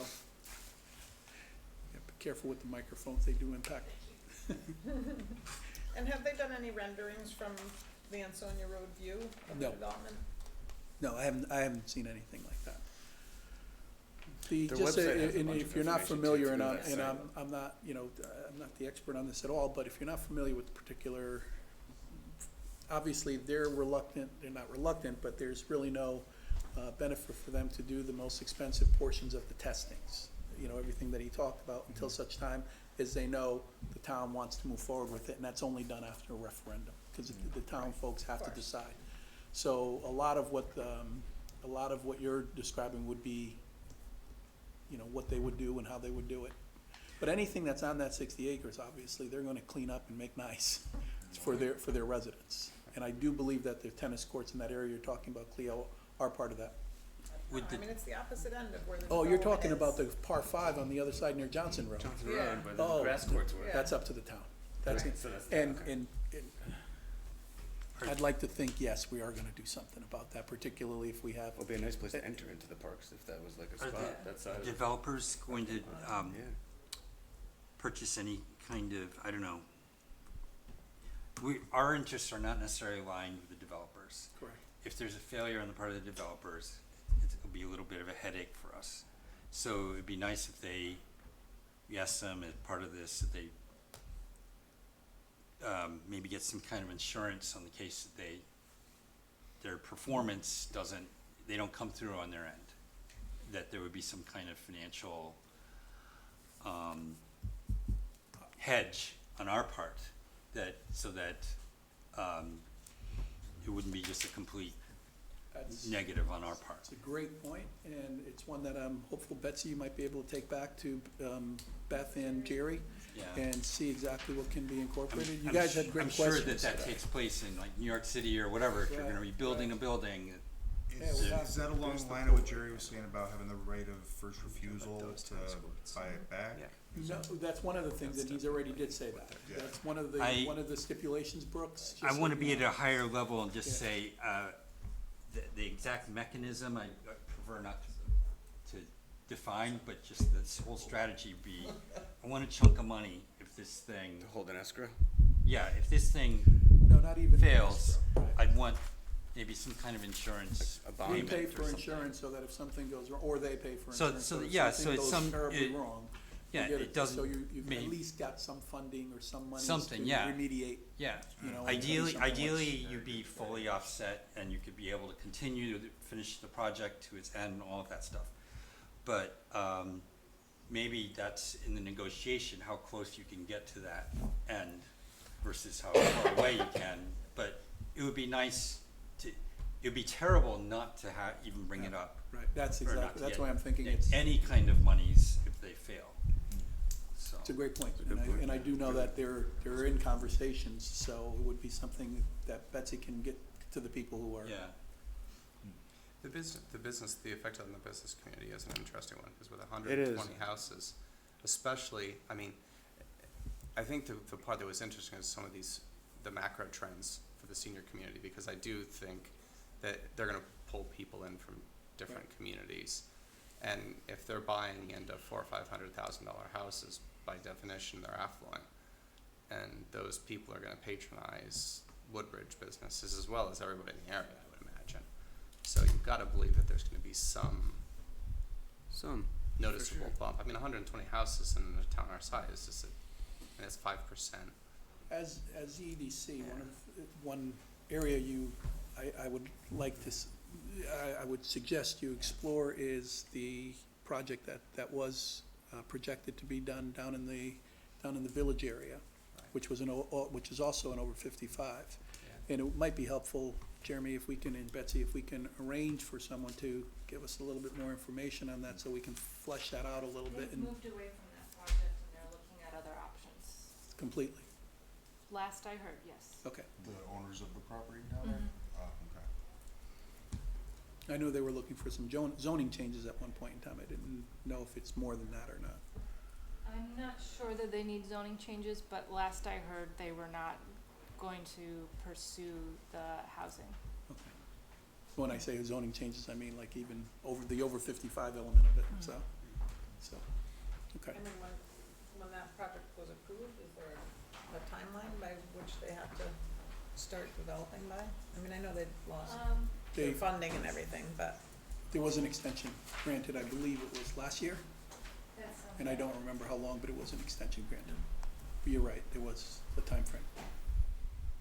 Yeah, if we could get some background information, cause, you know, I don't think I was living in town when all that stuff got.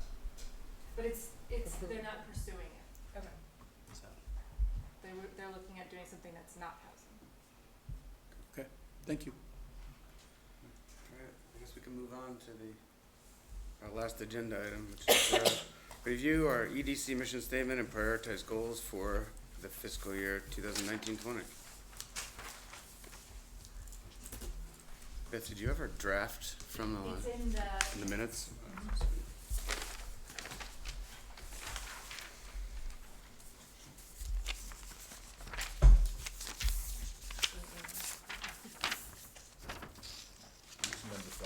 There it is. So I guess we should first see if there's any changes we want to make to this mission statement before we put it out for motion. Does anyone want to? I'm going to reread it out loud. All right, so here's the mission statement. The mission of the Woodbridge Economic Development Commission is to enhance and diversify the economic base of our community. The EDC will collaborate with businesses, organizations, and town departments with a goal to improve the town economy and quality of life for those who live and work in Woodbridge. The EDC will promote, support, and develop economic resources for new and existing businesses.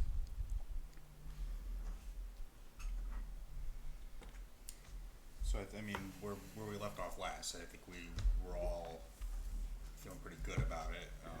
And I, you know, was near the end of the meeting, and I said, you know, maybe we just hold off and get some look for your input. I think this is terrific.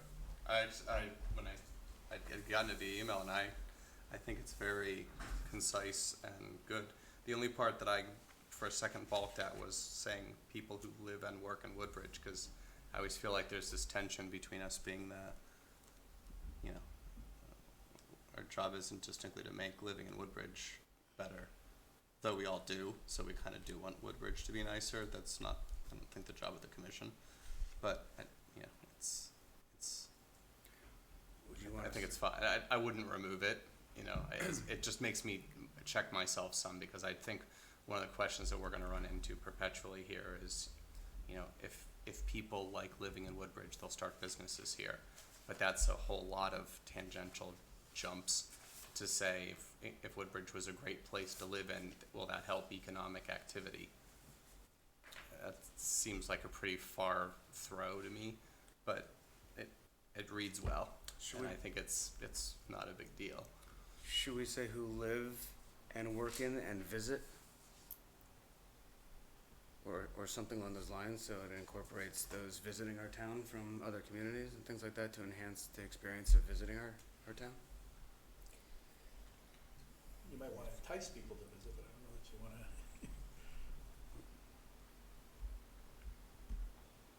to. I mean, I kind of see it as the first sentence being the mission, and then the next two sentences as how we're gonna do it.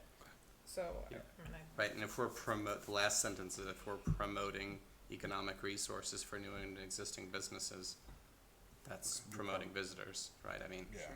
so I wouldn't I think this is terrific. I'd print it. So. You wanna make a motion to approve it? How do you feel about it, Theo?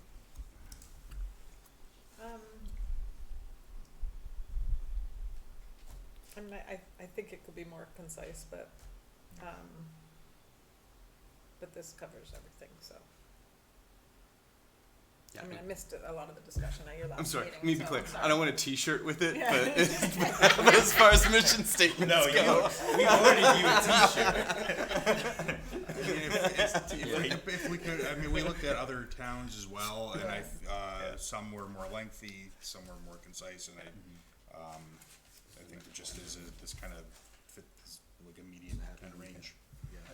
I move Yeah, we I accept have it and get onto the programs and Yeah. we actually do stuff, so. There you go. And this is also, I mean, if we ever want to edit the mission statement, I'm sure we would be able to do that, just so long as we got anything that was printed with it, distributed and handed out, and not wasted, right? What about my T-shirt then? Oh, you can still read it. Alright, so Michael made a motion. T-shirt. Michael made a motion to approve. Does anyone second his motion? I'll second. Alright, any discussion or comment? All in favor? Aye. Unanimously passed. We have a new mission statement. Alright, and then goals. So maybe Betsy, you wanna speak a little? So I had circulated this list that you all saw, and as you can see from the handout, I've added on the names of the people who said specific things were their priority. So just from a quick glance, you can see which ones were the more popular priorities. I don't know if you want to start talking about the popularity ones, or if you want to go down. We can to the go, top. I can go from top, you want me to, well, I'll go from top to bottom, it just seems easier. So the first one that it seems like myself and Debbie made as priorities was to host 3 or 4 happy hours a year.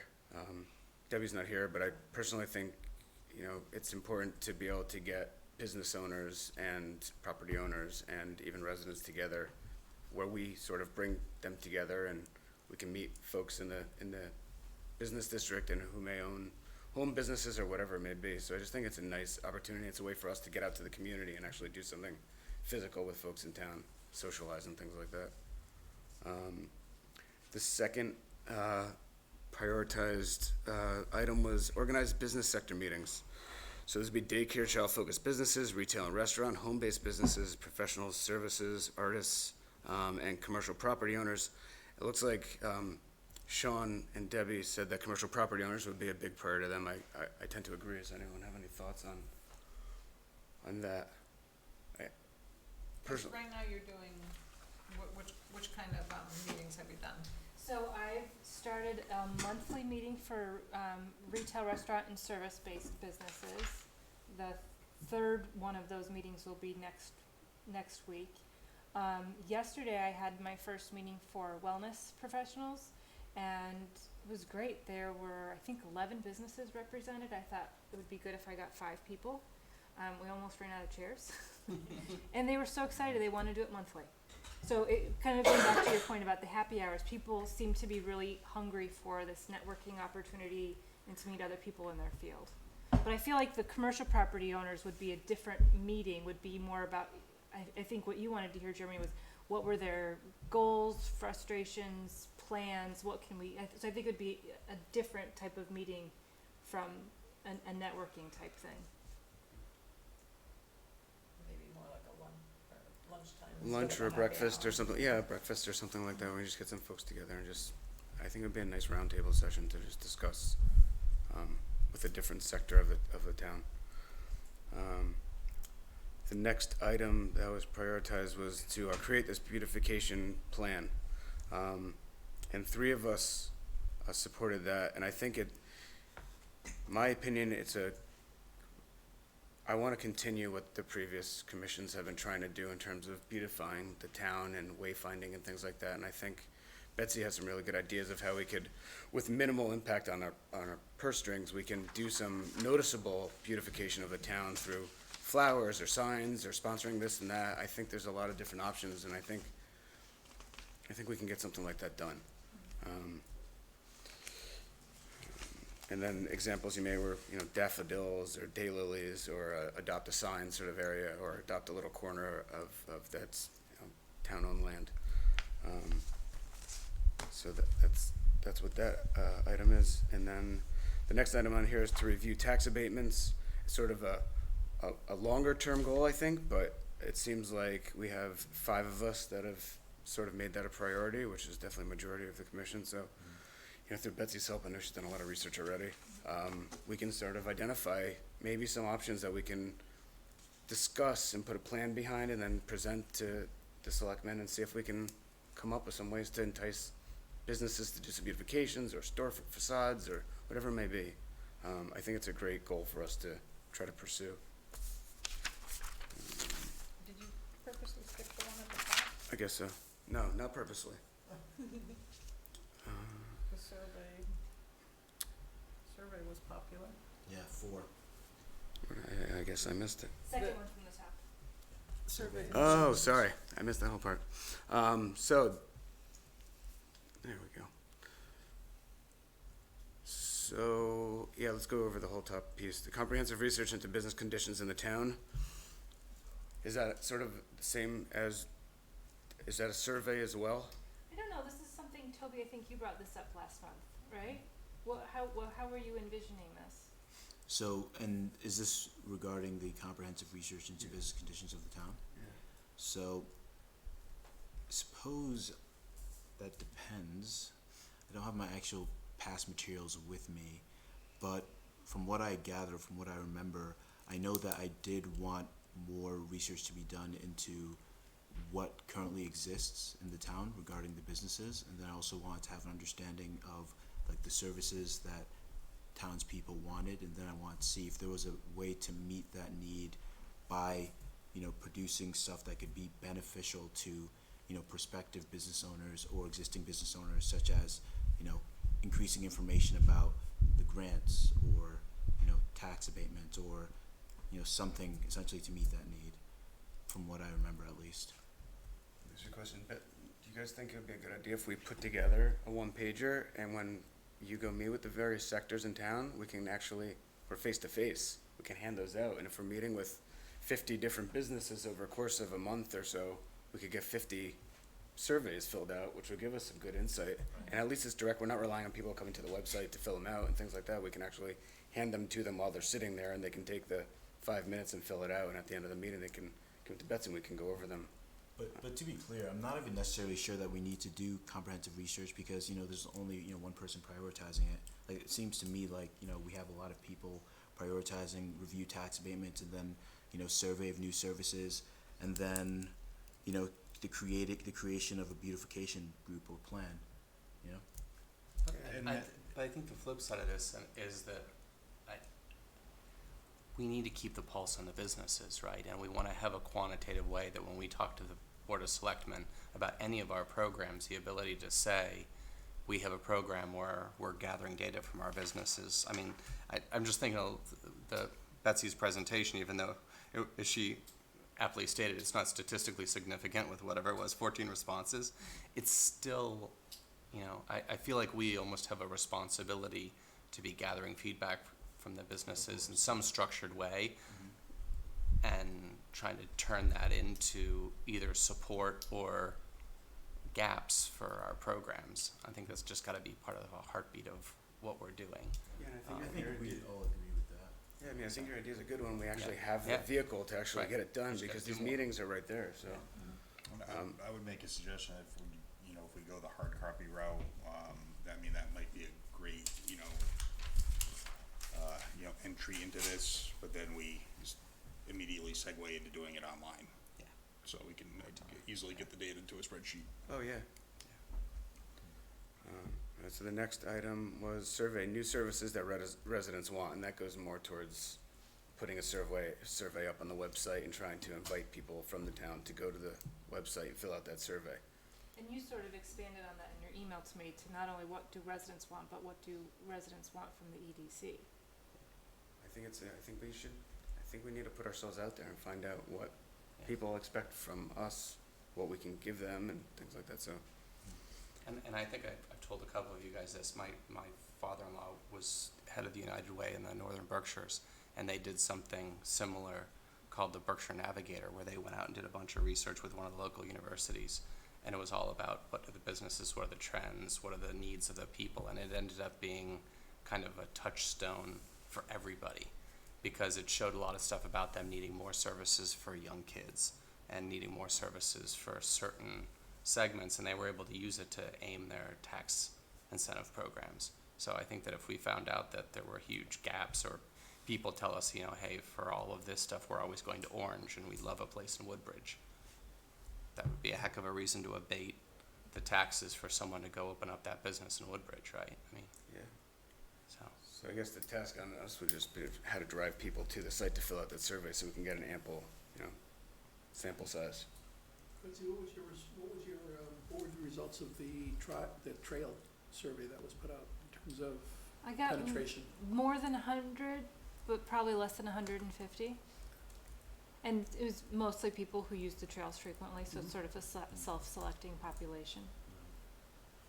But the number, how many did you send out?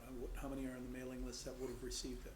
Well, there are probably more than 2,000 people on the Okay. mailing list. Approximately 50% open the list, Okay, or open the emails. so say 1,000 people saw it, Yeah, 100 to 150 actually clicked filled on it it, out, or yeah. filled it out. Mhm.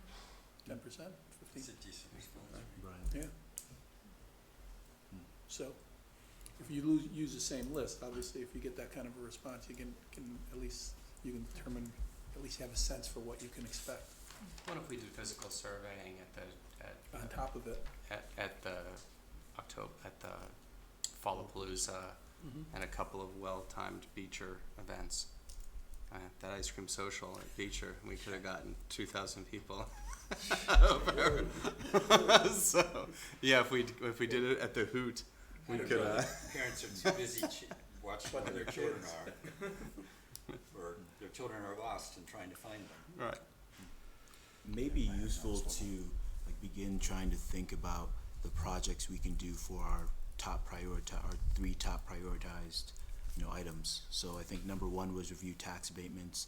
Number 2 was survey of new services. And number 3 was creating a beautification group, or creating a beautification, you know, plan.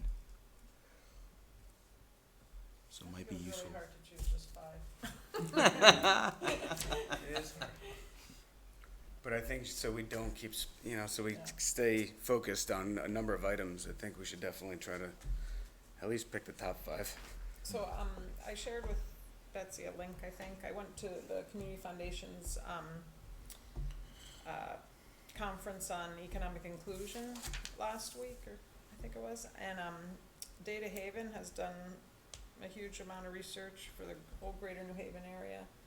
And so there was some interesting data about Woodbridge, in terms of immigration and jobs and stuff, so we can, access that data through their website.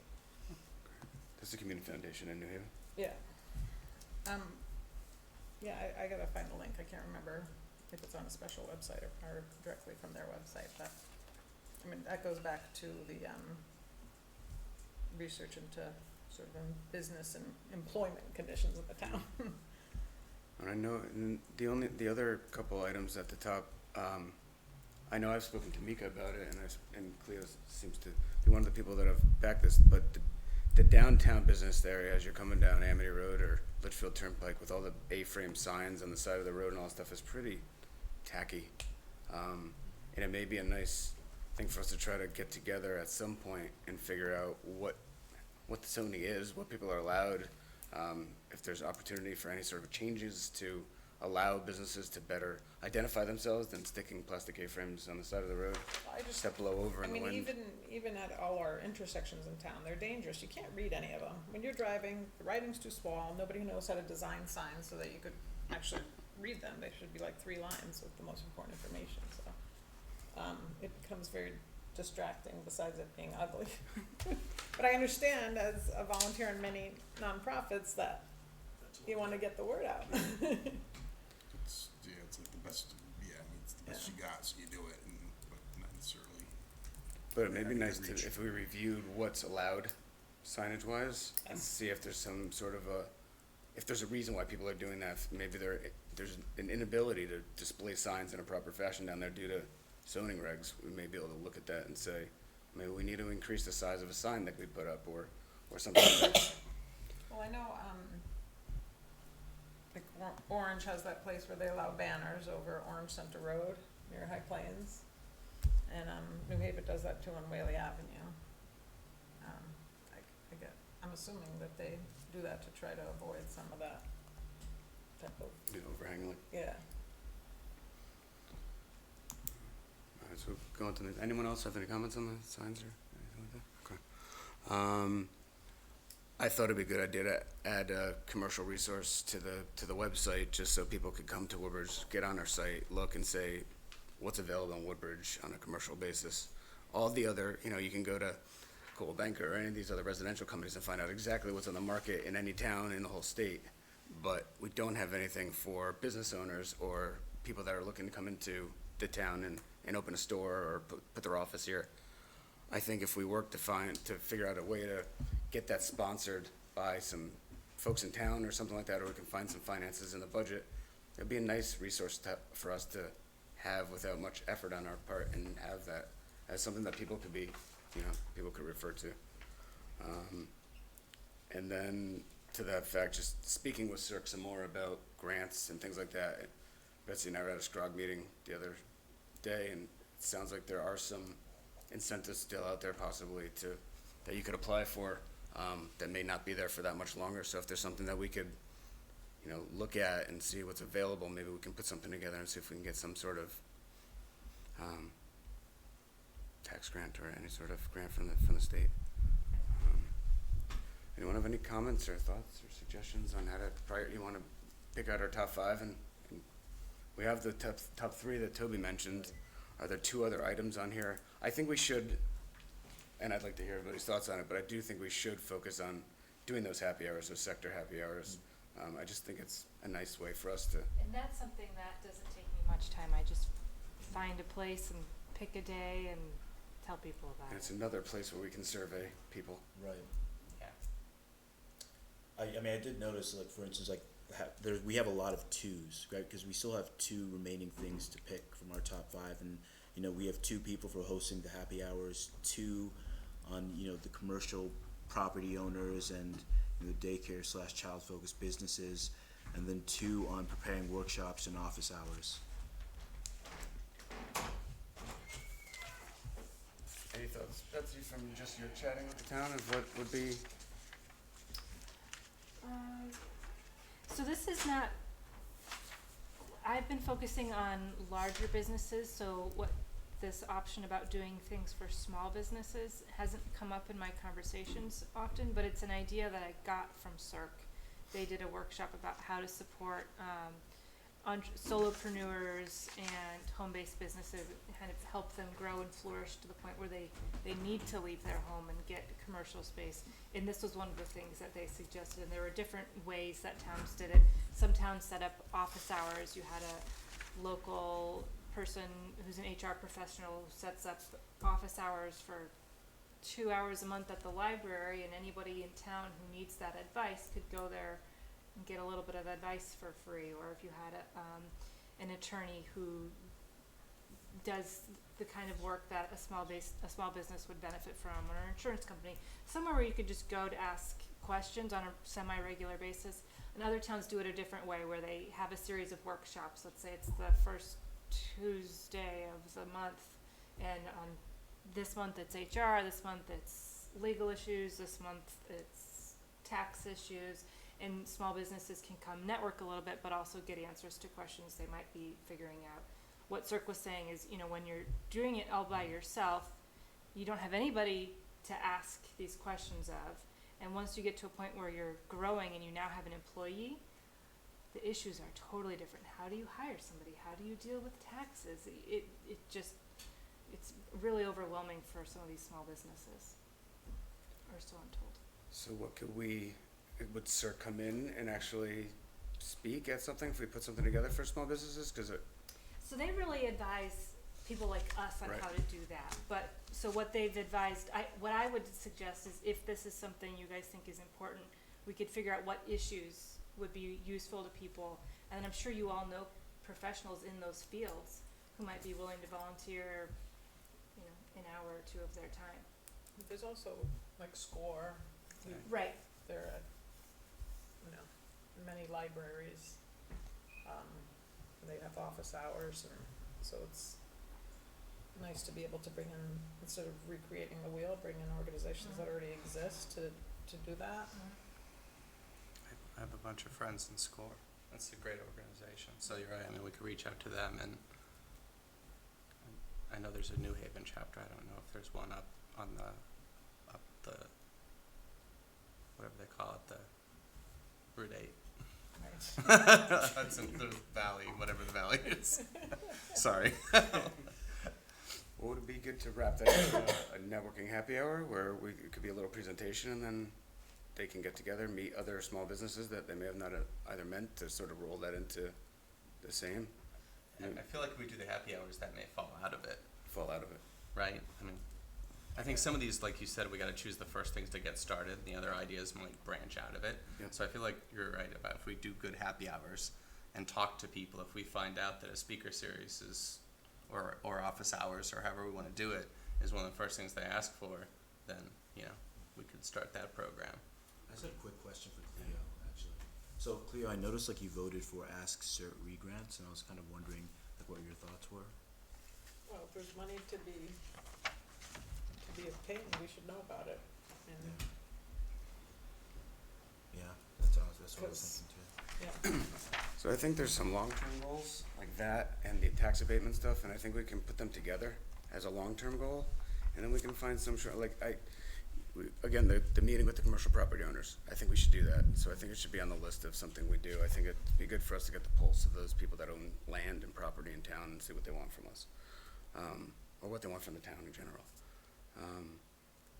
Should we make a list of our 5 things and and if we have to group a couple of them together, we can? Yeah. May I suggest one thing? Yeah.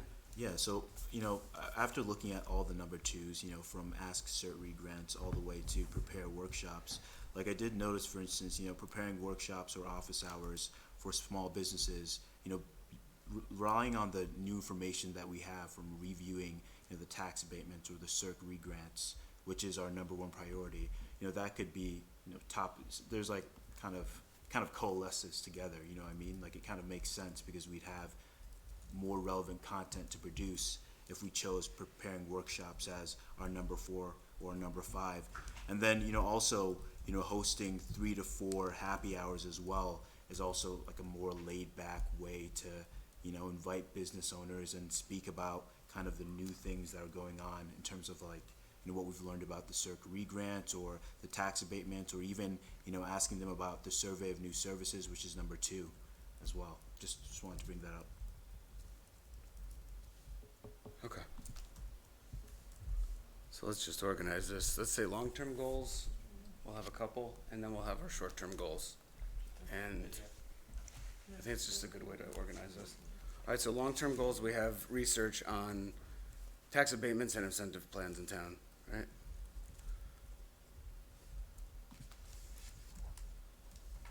And grants. Secondly, we have the beautification project. Survey of new residents, I think. Have more people.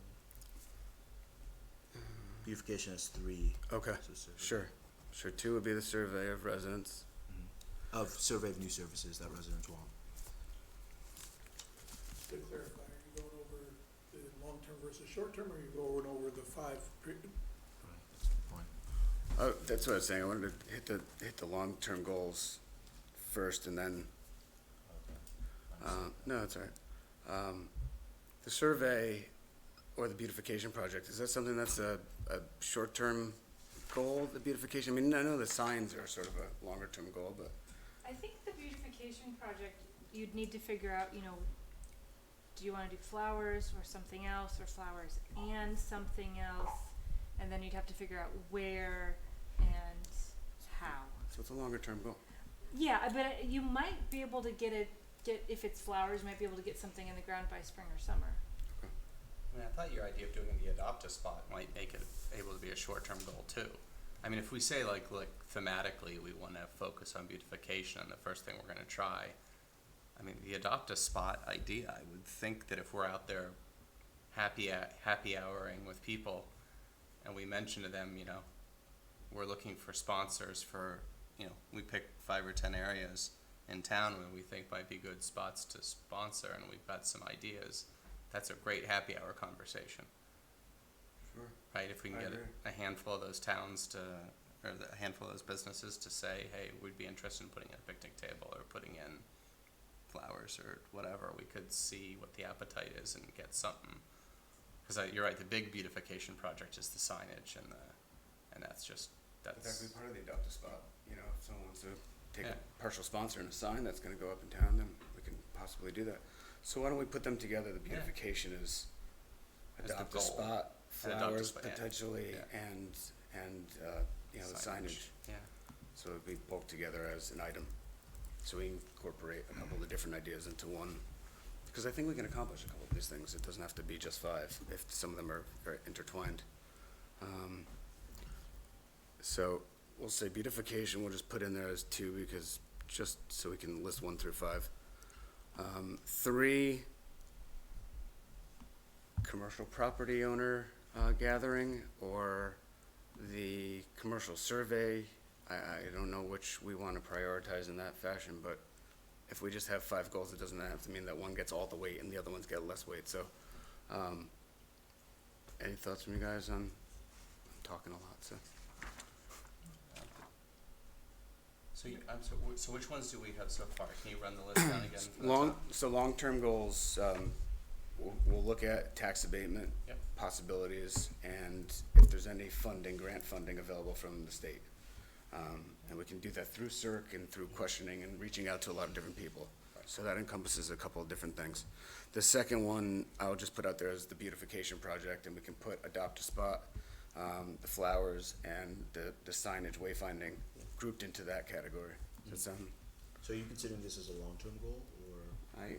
I think it's got a little bit of everything in it. I think there's some short-term stuff that we can do immediately, like putting bulbs in the ground, and then some bigger ones, which may be developing a sponsorship program for wayfinding signs at various entry points into town and stuff like that. You know, Woodbridge, I mean, in Orange, as you go down Orange Center Road, do you see the different signs that say sponsored by XYZ company? Right. Stuff like that. I think it would be a nice way for us to bring in a little bit of money, showcase some of the businesses, and make the streets look a little bit better. 3, I think the survey, we have a couple different surveys that we've talked about, so we can say surveys, or we can pick a couple surveys. I think there's a business survey that we can easily get out when we have happy hours and sector meetings, right? So if we put together that survey, which may just have 5 questions or 6 questions, and then an additional spot for other comments, we can take that, and if we're only you know, maybe there are 10 to 15, 20 different businesses at these happy hours, you know, yeah, we can put them in an Excel spreadsheet if we have to. The other survey is the one where the outreach to the town. That one can be put on the website, and then we can actually try to invite people, draw them to the site to fill that out, and try to get some input from people in town. So I guess that's 3 surveys. For Happy hour and speakers. happy hour and speakers, which I think we can incorporate the commercial property owner meeting into, right? Yes. Okay. And then 5. And I'm not sure what 5 is. I think we consolidated. More into happy 4. hours. Happy hour for us. Happy hour for us. Well, End of year pizza party. You were talking about adding the, CERC database to the town website? Sure. I mean, I think it would be, Just improve the web, improve the resources. Yeah. sure, Right, the last one would be if people are looking for information that we've got it all. right? Wanna make that, everyone Sure. okay with that as the 5th? Okay. Mm. Anything else? Nika, any thoughts from you, just as to? No, I'm just curious as to, like, how you, what your approach will be in terms of short-term versus long-term. Will you allot a certain amount of time for your short-term goals in the meetings and then spend less amount of time to touch base on the long-term goals, so you're working towards something, or, you know, that's? I think so. I think the agenda items will involve what's coming up next in terms of what happy hours we have coming up and what our next step is with this beautification. We'll assess where we are with these surveys and take notes on some of the feedback we've got.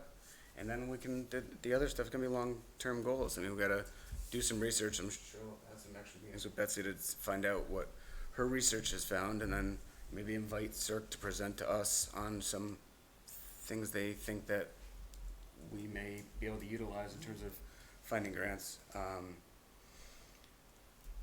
I think they're doable. We just have to sort of, break up our meeting in a couple different pieces and attack, short-term goals and long-term goals every time we meet and try to get to those goals. I open it up for anybody to. I'm a big fan of us having like 5 programs and just having a whole bunch of short-term goals rather than swinging for the fence and feeling frustrated. I feel like if we can do a whole bunch of little things in a row and get some traction. Yeah. And there was one other thing that I brought up that when I was reading through all these. Sean made a comment about finding a contingency plan for the golf course in case something, gets voted down from this current project. And I think it may be a good discussion for us at some point in time.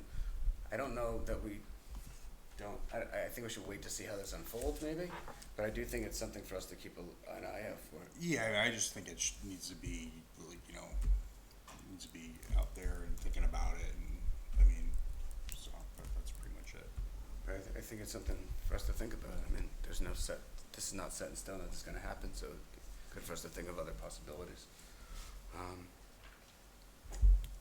Anything else? Might be useful to like, specifically kind of all of us walk through together what precisely the project is going to be, for each of these items that we've listed. So, because like review and research circuit grants or review tax abatements, so we're gonna review them and we expect the final deliverable to present to the selectmen or like what, because it could be short or long term really based on what we're really aiming to do. So it might be good to pin all that down. Yeah, I don't know that we actually know what's even out there for us to even consider at the moment in terms of abatements. There hasn't really been an abatement in this town before, other than once. Yeah, And I so don't think what- there's really been any. I've got a very rough draft of an abatement program based on what I've seen in other towns. So there's a state law that says, defines the maximums that you can do and the amount of time you can abate things and the industries that can be abated. And so all the towns that are doing it are having some variety that I'm just making up numbers right now, but let's say you're allowed to abate up to 70% over the course of 5 years. Some towns do the full 70, other towns think that's too much and do 30 or 40%. So I also have a little chart showing what some of our neighboring towns are doing for comparison's sake. So if that's something we want to talk about in the near future, I can show you guys what I've got so far. Or maybe a better way to rephrase, or in other words, I'm saying, maybe we can think about our next steps for each of our 5 priorities. Yeah, do we want to do that now it's getting late. We've been here for over 2 hours, so I don't know if we want to do that tonight or if we want to put that on the agenda for the next meeting and try to hash out these 5, but also discuss things for the first happy hour we're gonna have, just so we can get on the books and get something going, figure out when we're gonna have the property owner meeting so we can get that on the books and get it going, and then those things are out of the way, and then we can move on some of these more, a little more complicated things.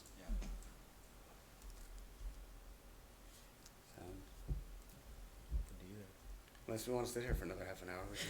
No, I'm just wondering, could we actually assign the programs out to groups of us to come back to the next meeting with a draft of the, I'm thinking about the FOIA stuff, because we could have one of us go off and think about it, but we can't actually have 2 of us go out and think about anything. I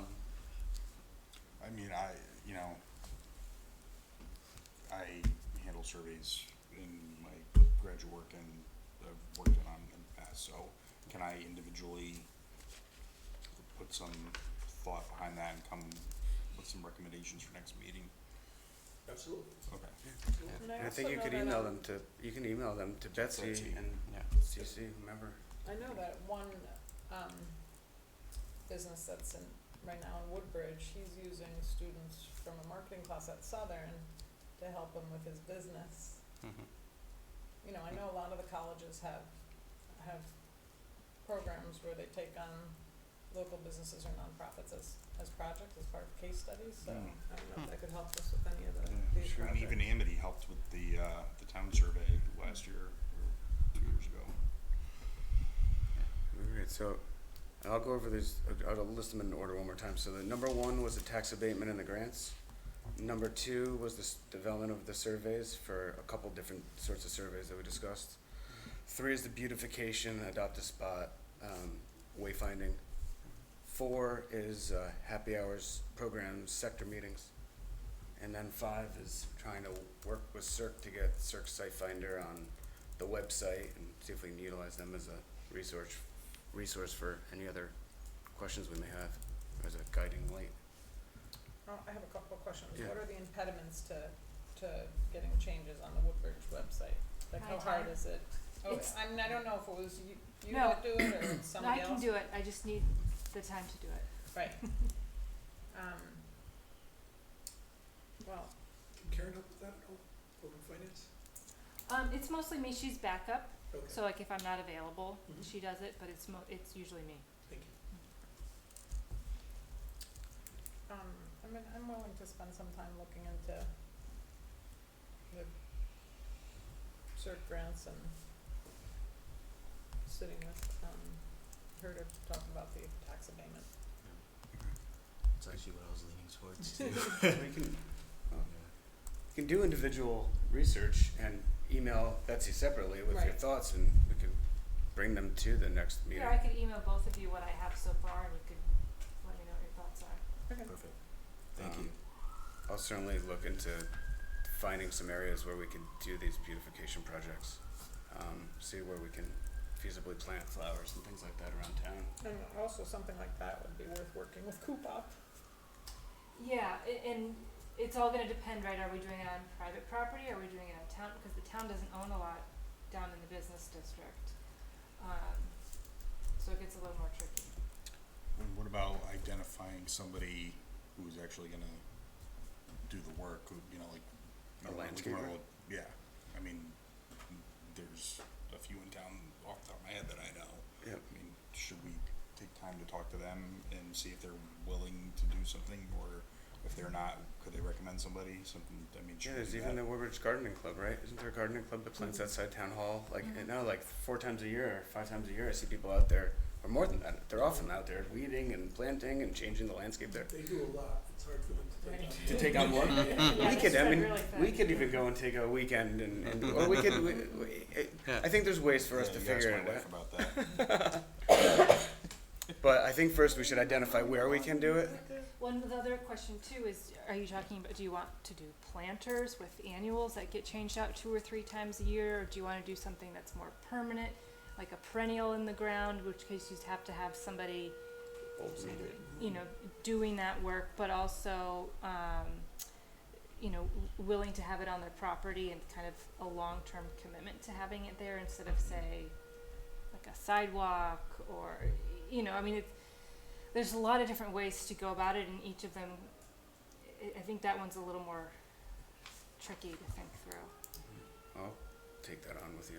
Okay. Try to figure that one out. Happy hours and programs, anyone wanna, I think we sort of know what we wanna do, it's just maybe identifying a couple different groups we wanna have happy hours for. I think the happy hours themselves are for all businesses, but the sector meetings are for specific sectors. We could work on putting a list of, maybe you wanna put together a list of some sectors that you think would be good to get together for some smaller meetings. I can try that. And CERC, and I'll work with Betsy on trying to figure out how we can work with CERC to get Site Finder on the website and stuff like that, see if it's feasible. Mhm. Do we make a motion on this stuff, or should we just let this be sort of a guide for us going forward? And I don't think we need a motion. Okay. all right, I think, again, like Mike said, just be aware of the FOIL, make sure you're just sending information and that's all. okay. Whoever didn't go to the, well, I think I might have been the only one, but there's a YouTube clip of that whole FOIA seminar. I think it was maybe like an hour. Okay. Our next DDC meeting day is Thursday, November 14th at 7 p.m. here. And can I get a motion to adjourn. So moved. Can I get a second? Second. Well, then we can adjourn.